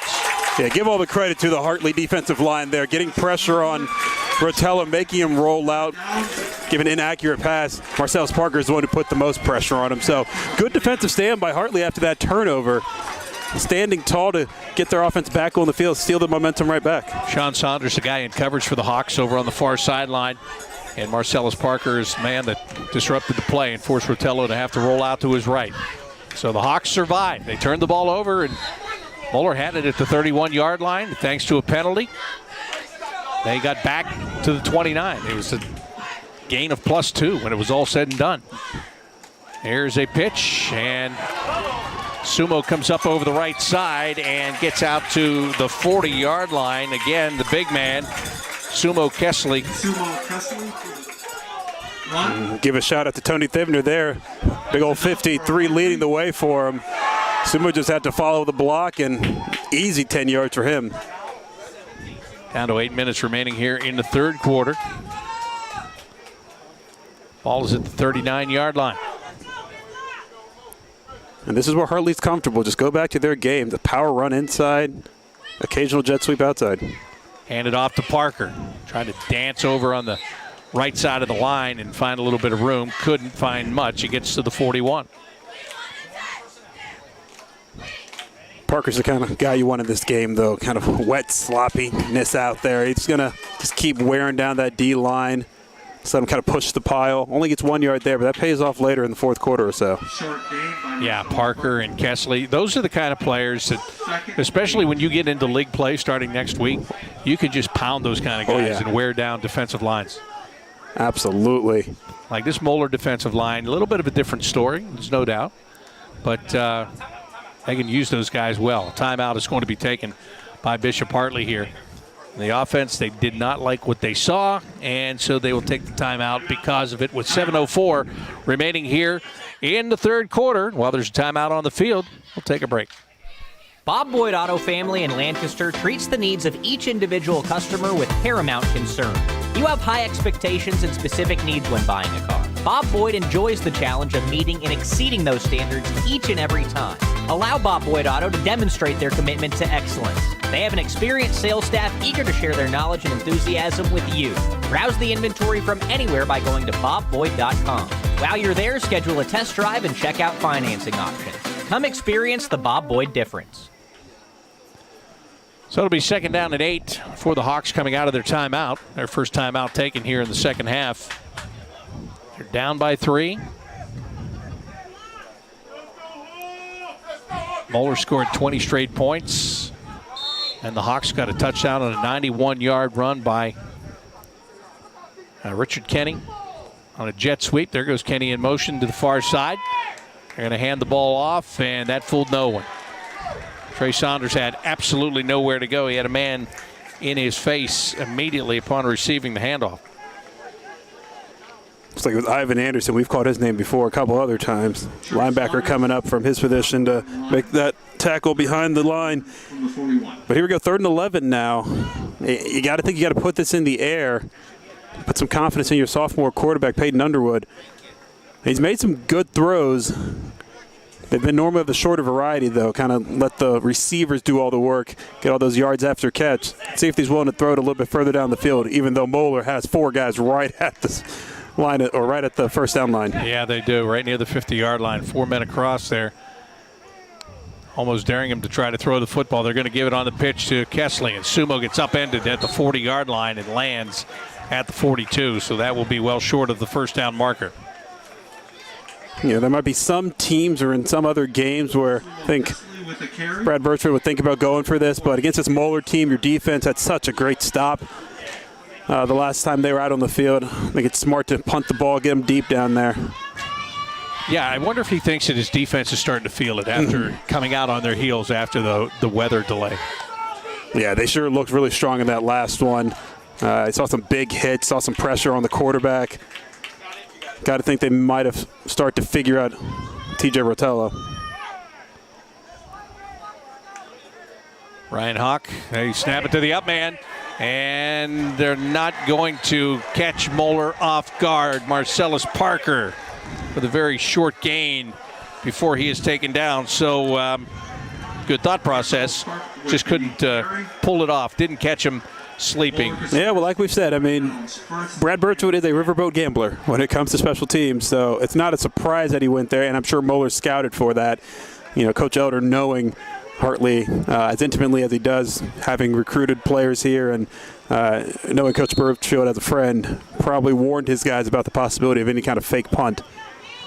Yeah, Matthew Saliga was ready for that. He's the guy that made the tackle, and so it'll be first down at 10, 44-yard line of Hartley for Archbishop Moeller. Hand it off, and Dunlop up the middle, stays on his feet, and he gets brought down about the 38-yard line. Boy, and the way he was holding that ball in the right hand, it looked like all he had to do was kind of slap it out of there. Something Hartley needs to look forward to once he's running the ball again. Picked up 6 yards on that play.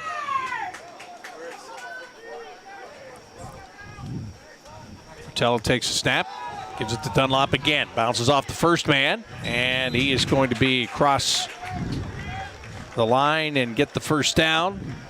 Daniel Tucson with the...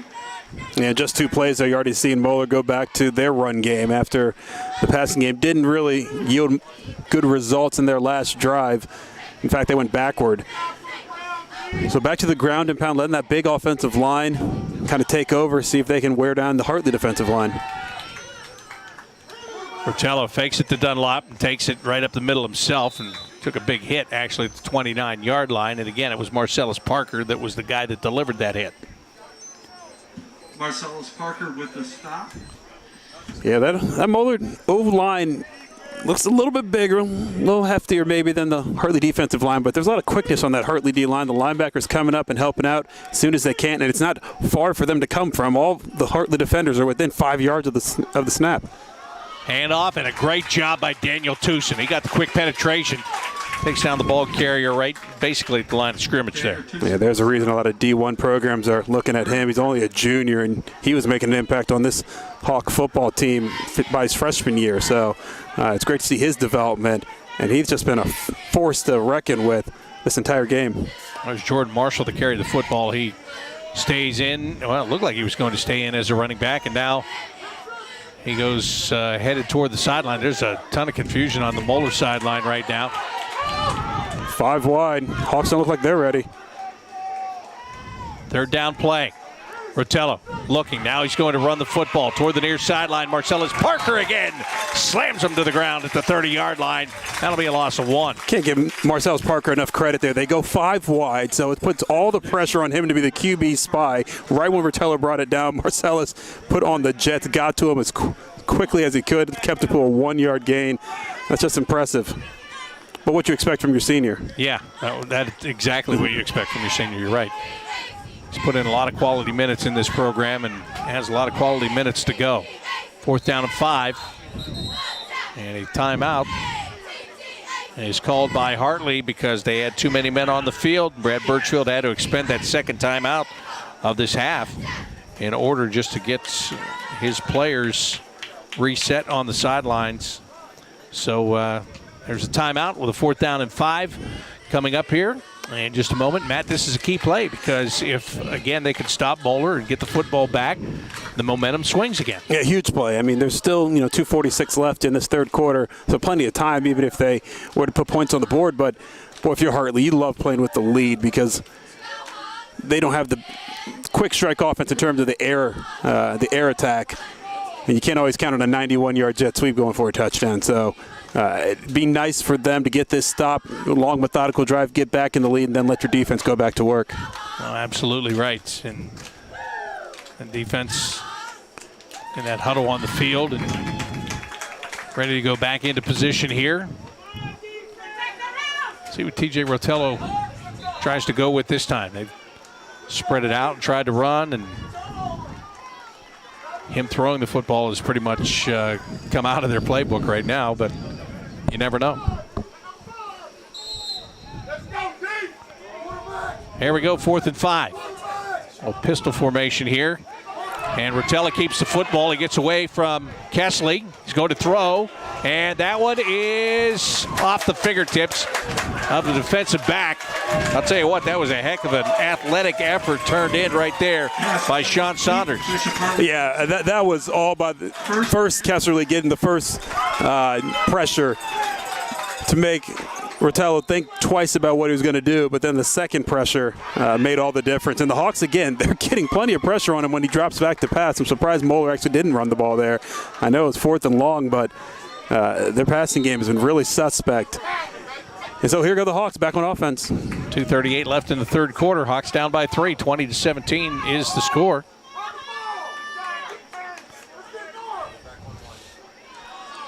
Peyton Underwood brings that offense back on the field. Connell Johnson is the tailback.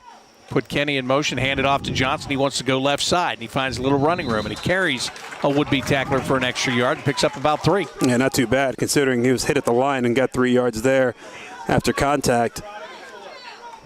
It looks like we have a Moeller player down here. Nope, we're good to go. Yeah, just tying his shoe. 2nd and 7. So now 2nd down and 7. Checking back into the backfield for the Hawks is Sumo Kessley along with Marcellus Parker. So they got the big backfield in there right now. And they hand it off to Kessley. And here he comes, lumbering up the middle over the 40 and the 45-yard line. Brought down at the 46-yard line. Sumo Kessley got the legs moving that time. Let me tell you, I'm glad I'm not a D lineman or linebacker in this Moeller defense, because seeing 8 guys, it seems like, just run forward toward you is terrifying. Good gain there for the Hawks. Well, the defense wasn't quite set. Underwood takes it, pitches it back, and Kessley this time is not going to find the same amount of running room. He picks up just 2. Yeah, it looks like he got his ankle grabbed there by one of the Moeller linebackers who came up to take on that tackle. second. But kudos to Hartley, just trying to, speed up the game just a little bit there, see if they can catch them off guard. Nothing wrong in this part of the field to do that. And again, that's kind of against the grain for them. They like to take their time and use the play clock. Take their time to get the offensive sign from the sideline and then get into position, which they're doing right now. 2nd and 8, everything in the playbook's wide open right here. A lot of field to the left side if they want to go that way. They bring Kenny in motion. Turn, hand it on to counter play, and Trey Saunders got tripped up as he crossed the 50-yard line. And that really prevented a very big play right there. With the runs. Boy, Crusaders dodged a bullet there. If he breaks that tackle, I think he's off to the races. We see Trey Saunders in this game. When he gets some space, he is deadly. That's Matthew Saliga again. He's made 2 tackles like that in this game, in this half actually. So it's that 4-down territory again for Hartley. I mean, Coach Birchfield's not going to punt unless there's a big loss here. Could be the last play of the 3rd quarter right here as Underwood turns and hands it off to Parker, and he is brought down immediately. Again, didn't even have time to make a decision as Wyatt Bullock, the senior defensive lineman, 6'2", 270 pounds, was right there in his face, and that's going to do it for the 3rd quarter of this game. So, at the end of 3 quarters, 3 points separate these two teams. It is Moeller 20 and Hartley 17 as we get set for the 4th quarter. Good eating, good times at TAT. Chef Jimmy at the TAT, corner of James and Livingston, says, come on down. The TAT's delicious Italian-American specialties are so nicer. And the Carovas are going above and beyond to keep their guests and employees safe. Try this dine-in special, pasta dinner for 2 with soup, salad, bread, and dessert, just $29.95. Or this carry-out deal, family pasta dinner for 4 with salad, pasta, meatballs, and bread for $27.99. Add a bottle of select wine and you're out the door with a dinner for 4 for $35.99 with wine. The dining room's open and safe, but if you're not comfortable dining in, call ahead and order TAT curbside carry-out. The TAT at the corner of James and Livingston, 614-236-1392, where the Corova family makes you feel welcome like nobody else. Good eating, good times at TAT. 4th quarter getting ready to start here at Bishop Hartley. The Hawks are down 20-17 to Archbishop Moeller. And before we get this 4th quarter underway, I want to tell you about Dr. Hutta and Price Orthodontics. They have been doing a lot of great work in this area for a long, long time. So if there's something that you need done, maybe there's something you don't know that you need done, but you want to find out all about what they do, the services that they perform, well, you can just go to their website, lovethatsmile.net, find out all about Hutta and Price Orthodontics. 4th down and 6 for the Hartley Hawks. Down by 3 points. And Peyton Underwood is set up in the shotgun. And no surprise again, not going to the punt here, already on their side of the 50 in Moeller territory. Hawks confident in their run or pass game to pick up this 1st down. And then if not, you trust your defense to stop Moeller, as they have twice now in Hartley's end of the field. So big play here if the Hawks can find a way to convert.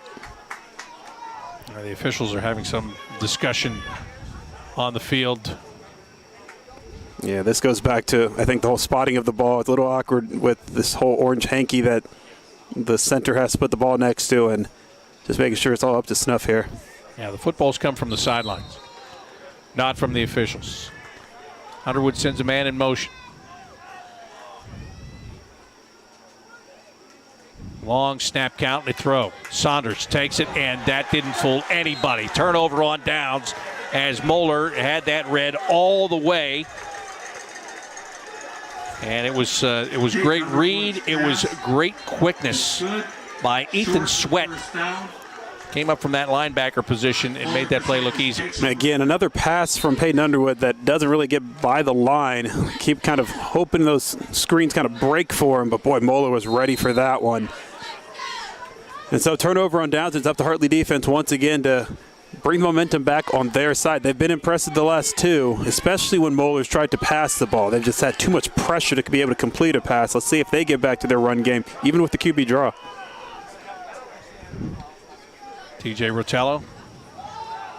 Fake the handoff to Dunlop, goes up the middle and gets across the 45, inside the 45, down to the 43-yard line.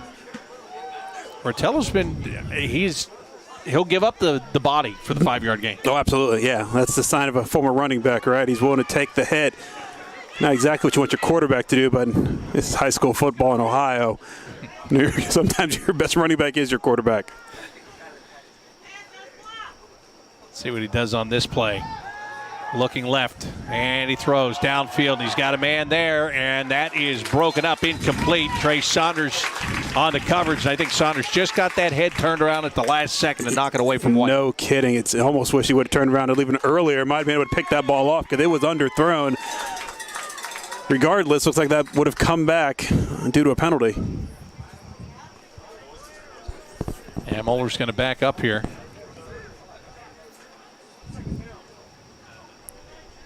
But good job by Saunders. I mean, if he's going to not turn his head around until that late, didn't make contact with him and just made it tough for him to catch the ball.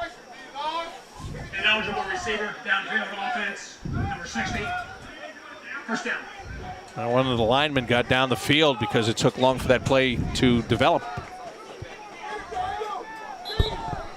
So it'll be a second down.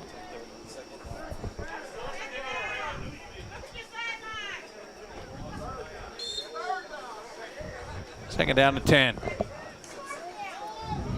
Dunlop takes a handoff and he bounces off the right side and he gets into the open, and Daniel Dunlop inside the 10, caught from behind. And he is brought down at the 2-yard line. Kason Sutherland. Well, good hustle. We've seen where that happened before, where they tackled a Moeller receiver running back within the 5-yard line, and it saved a touchdown, and they were able to actually get a turnover out of that, the Hartley defense. But boy, as far as the play, Coach Burfield not going to be happy about that. That whole right side was exposed, and they took advantage of it. Big gain. Change running backs here from the 2-yard line. Rotello going to try to cut back inside, and that one doesn't work for him. Another hard hit taken by Rotello, and again, important at this part of the field to take care of the football. Dylan Newsom, Niall Johnson with the stop.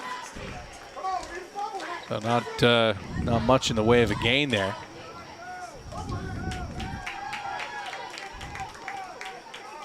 So it'll be a second down and goal. And the ball is on the ground, and I think Moeller was able to get back on that one. Yeah, those center to quarterback exchanges on a wet field, wet ball, is so important. But boy, when you're inside the 5-yard line, you better make sure you're secure. The last thing you want to do is turn it over right there when you're knocking on the door to make this a 2-score game. Gabriel Gaines is the running back, who's behind the quarterback, Rotello. Third goal from the 3. Rotello had the option to pitch, stays on his feet, and gets shoved toward the end zone and in for the touchdown. Just waiting for the indication from the officials, and there it is. So it's great. A good touchdown. Yeah, it's a great second effort by Rotello. It looked like he was going to be stopped short about the 2-yard line. Just kept driving those legs back, and with a little help from his friends, pushed into the end zone. And Moeller again, a nice response there after a couple offensive drives that were stopped by the Hartley defense. Able to get this 2-score lead, see what they can do now on defense. And again, it's been a tough night for Rotello, who finally gets into the end zone. And the extra point up and good. So there's 9:45 remaining here in the fourth quarter, and Bishop Hartley now finds themselves down 27-17 to Archbishop Moeller.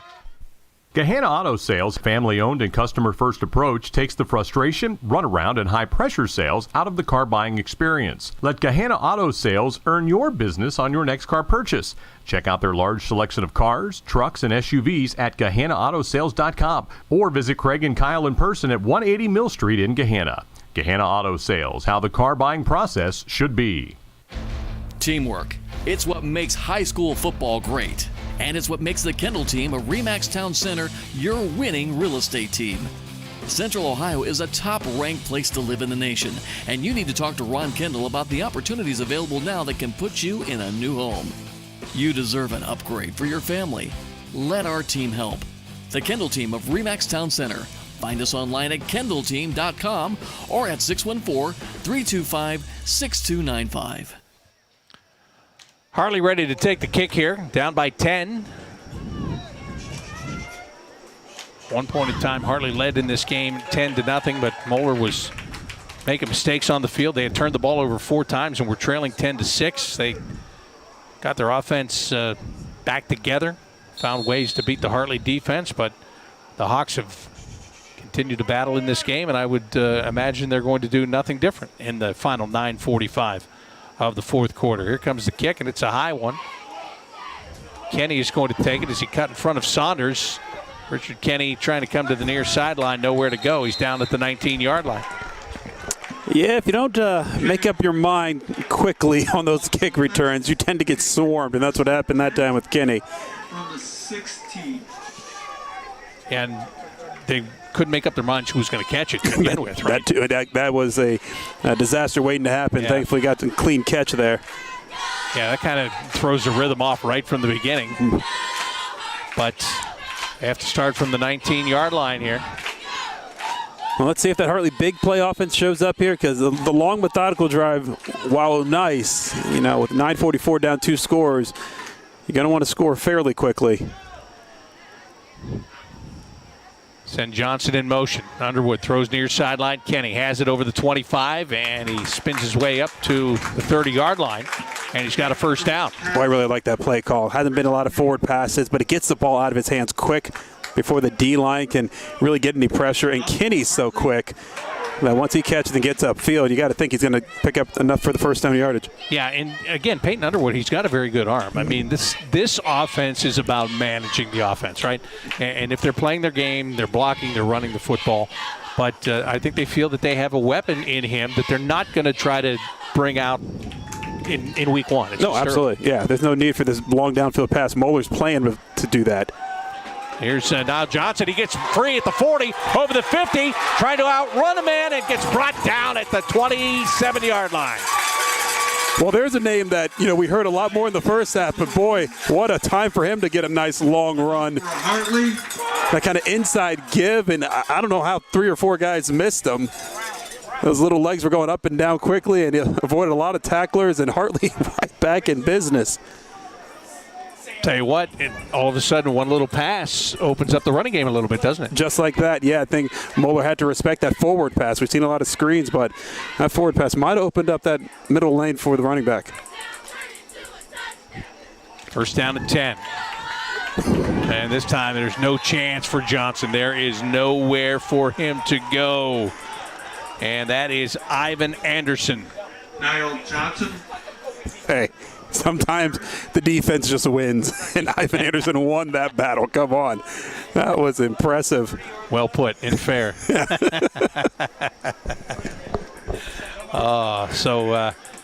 Again, it's in many ways it's been a seesaw kind of night for this offense, because they'll have a big play, and then you have a play like that. Now let's see what they do second down and 13.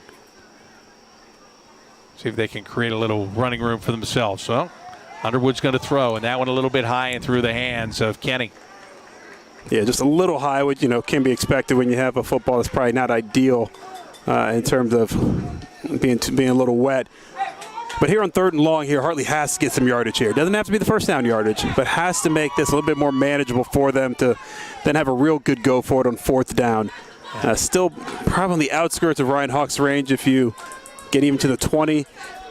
So you want to at least get half of this, if not more. They've got the shotgun formation this time, and Underwood rolling. And he throws on the run, and that one is well short of the intended target.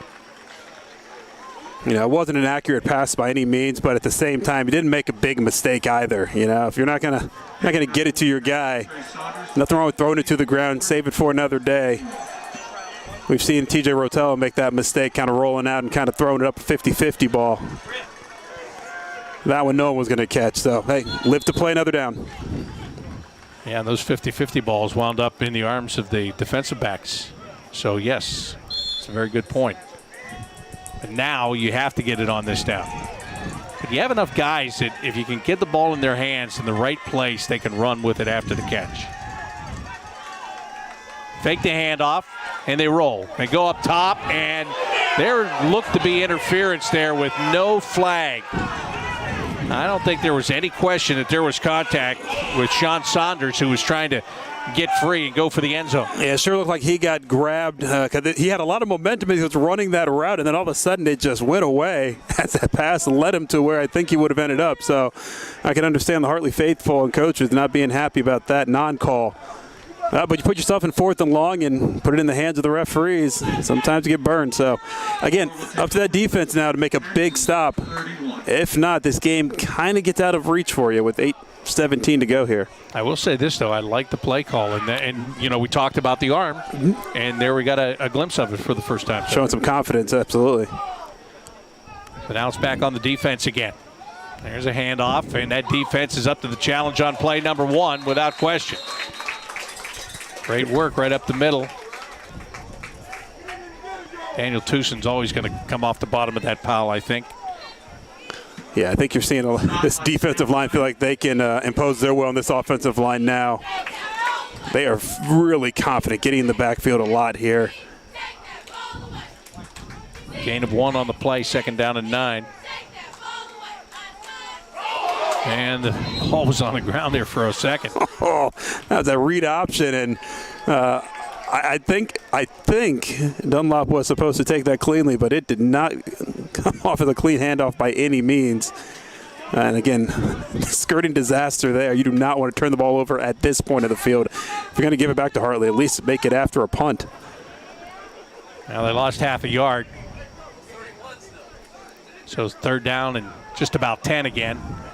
3 receivers to the near side, and there was a whistle, and the timeout was called by Hartley.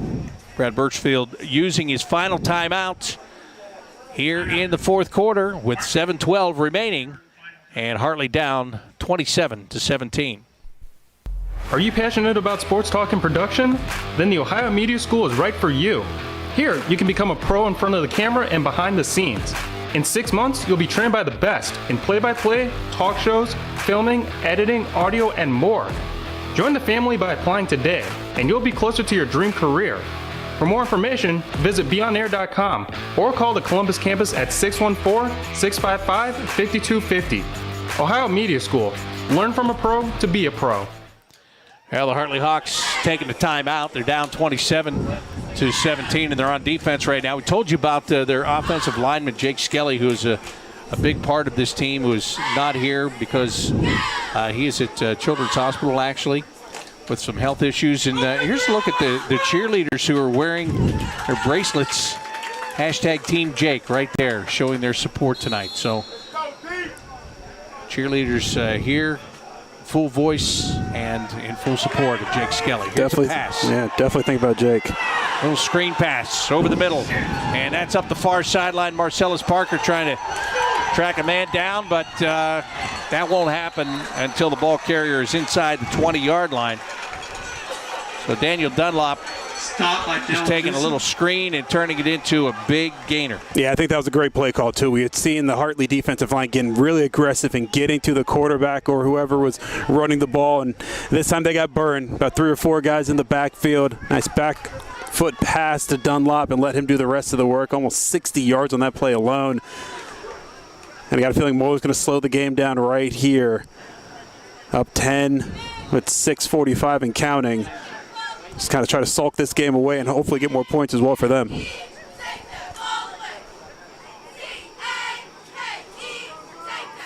Now Dunlop lined up as the running back just to the right of the quarterback, Rotello. 3 receivers set here for the Crusaders. And Dunlop takes it. Try to cut back on the left side. And it's taken down by Niall Johnson. Big second half for Dunlop here. You know, whether he's been handed the ball or thrown the ball, he's done a really good job of taking advantage of the opportunities given to him. Been the big playmaker for them in the first half. It was Brandon White, the wide receiver, who had a couple big catches, but lately it's been the run game with Dunlop and Rotello.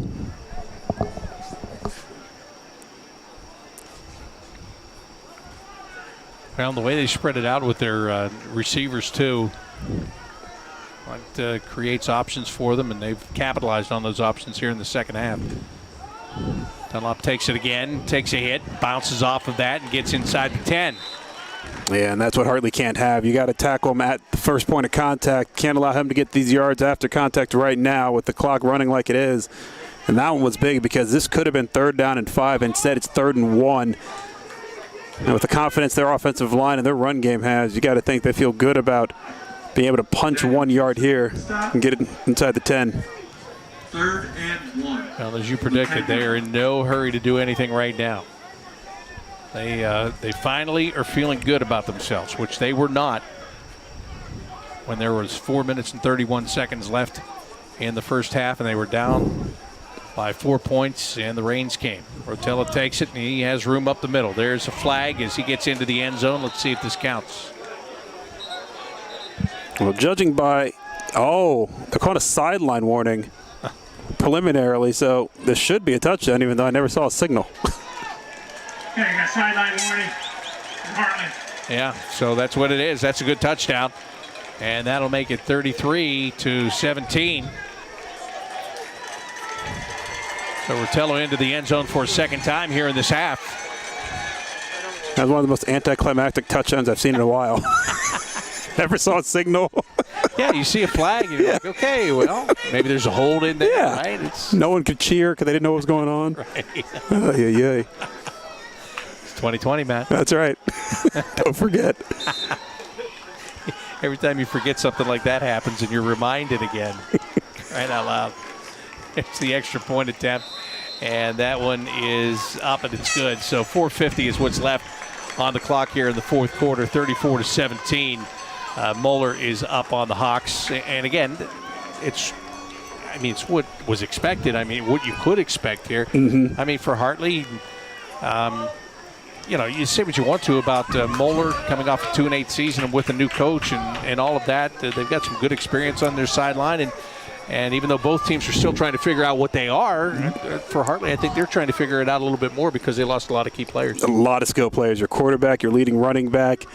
Obviously, you're missing a great O-lineman like Jake Skelly right now, too. So, yeah, this was always going to be a tough battle for them. But don't get me wrong, Hartley came in thinking they could win this game. They probably still think 450, there's plenty of time to do it, which I love, the confidence. You know, when you're going against a Division I program, the caliber of Moeller, again, throw that record out. They're 9-time state champs for a reason with 400 more boys inside their school.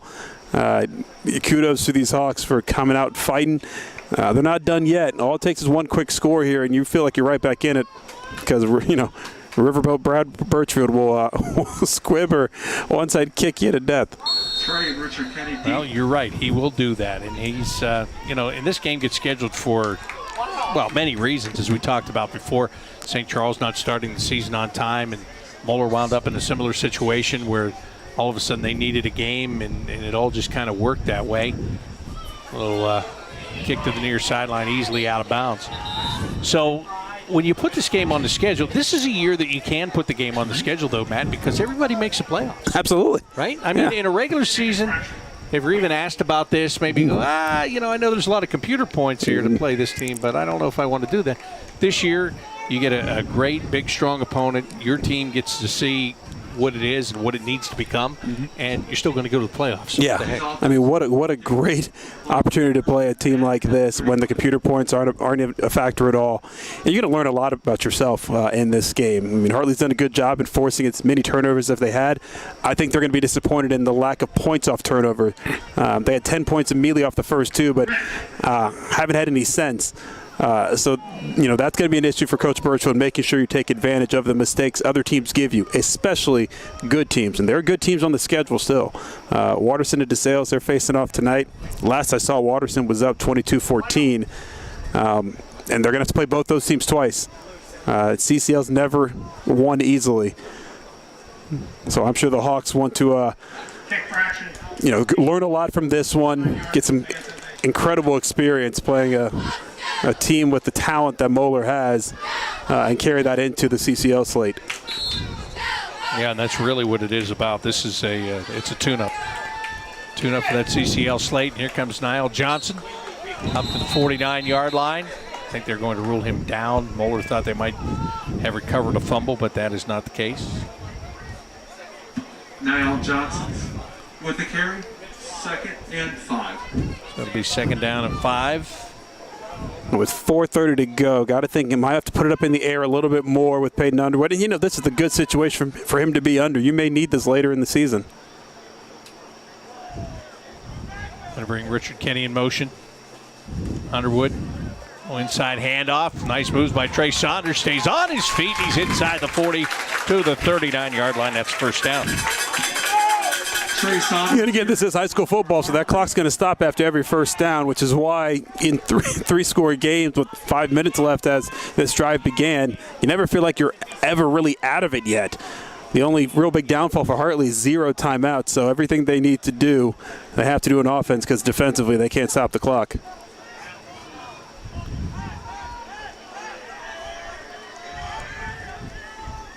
Underwood drops the snap. Ball is on the ground, and I believe the Hawks have gotten it back. Wow.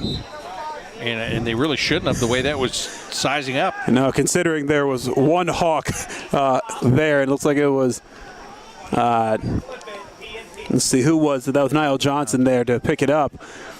And there were 4 or 5 Moeller Crusaders around him, so way to be Johnny on the spot, but boy, big loss there as you're trying to move the ball forward, get a quick score. Here's a pitch, and Johnson, he was just trying to find the handle on the ball, let alone turn the corner, so he only gets to the 45-yard line, loses another yard. Yeah, now I think it's 3rd and 15. You got to look at going up, going in the air, looking for something long, or at least some kind of screen pass. Let these guys get in space, or see if they can be one of these safety, their corners.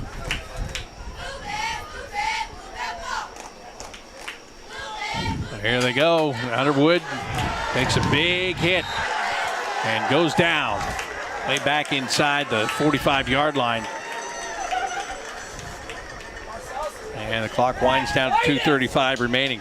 Yeah, it's Carson Smith who found a way to get into the back of the, or behind the offensive line for Hartley there. Now it's 4th and a mile. And it looks like Hartley is lined up to punt. And I say it looks like they're lined up to punt because you never know with Brad Birchfield. 17-point game. You'd think they'd go for it, but at the same time, down by 17. See the writing on the wall, too.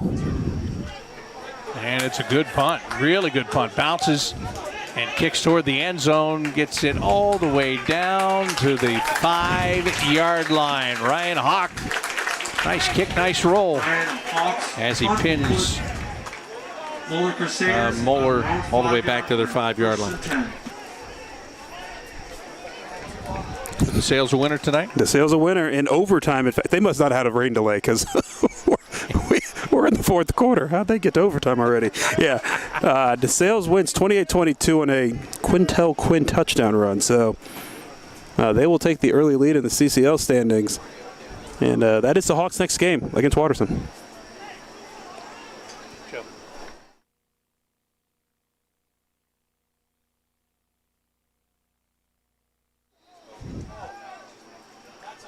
So the ball on the 5-yard line. Dunlop's still in there as the running back.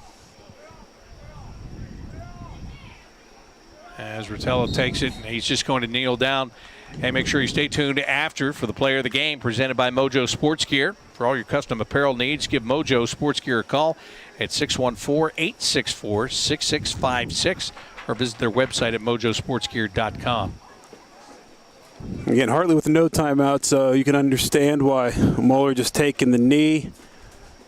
They should be able to run the whole clock out, but we'll see here. Might be a few seconds left. They may have to punt it, but all in all, credit to Moeller. They came out of that rain delay, ready to go and inspired on both defense and offense. And I think the Hawks were a little shell-shocked at the beginning, but they got up to 2017, and this game felt like it was very much in the balance until those last couple touchdowns. Yes, indeed.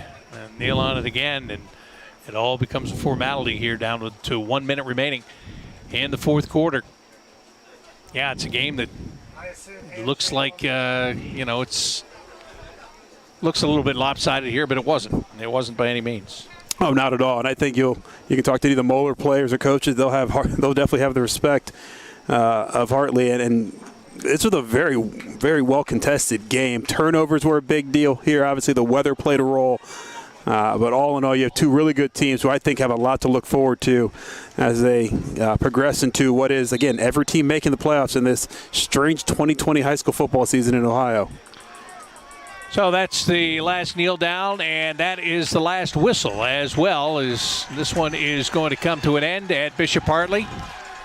Well, the weather delay benefited the Crusaders of Moeller. There's no question about that. They were down 10-6 when the weather delay hit. They came out of that and immediately took the lead and never looked back from there. The final score tonight is Moeller 34 and Hartley 17. We'll be back with our player of the game right after this.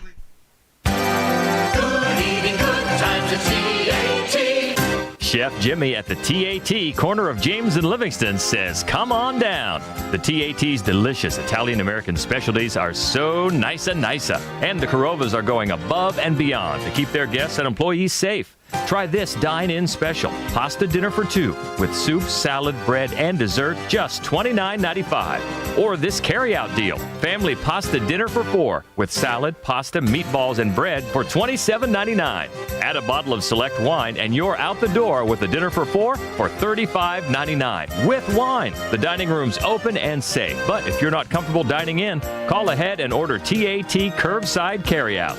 The TAT at the corner of James and Livingston, 614-236-1392, where the Carova family makes you feel welcome like nobody else. Good eating, good times at TAT. Bob Boyd Auto Family in Lancaster treats the needs of each individual customer with paramount concern. You have high expectations and specific needs when buying a car. Bob Boyd enjoys the challenge of meeting and exceeding those standards each and every time. Allow Bob Boyd Auto to demonstrate their commitment to excellence. They have an experienced sales staff eager to share their knowledge and enthusiasm with you. Browse the inventory from anywhere by going to bobboyd.com. While you're there, schedule a test drive and check out financing options. Come experience the Bob Boyd difference. 34-17, Moeller a winner over Bishop Hartley tonight. It's time for our Mojo Sports Gear player of the game and our Hartley player of the game tonight. Who are we going with, Matt? We'll go with Trey Saunders. Big coming out party for him. I think you're going to be able to see his playmaking ability and big playability all season long.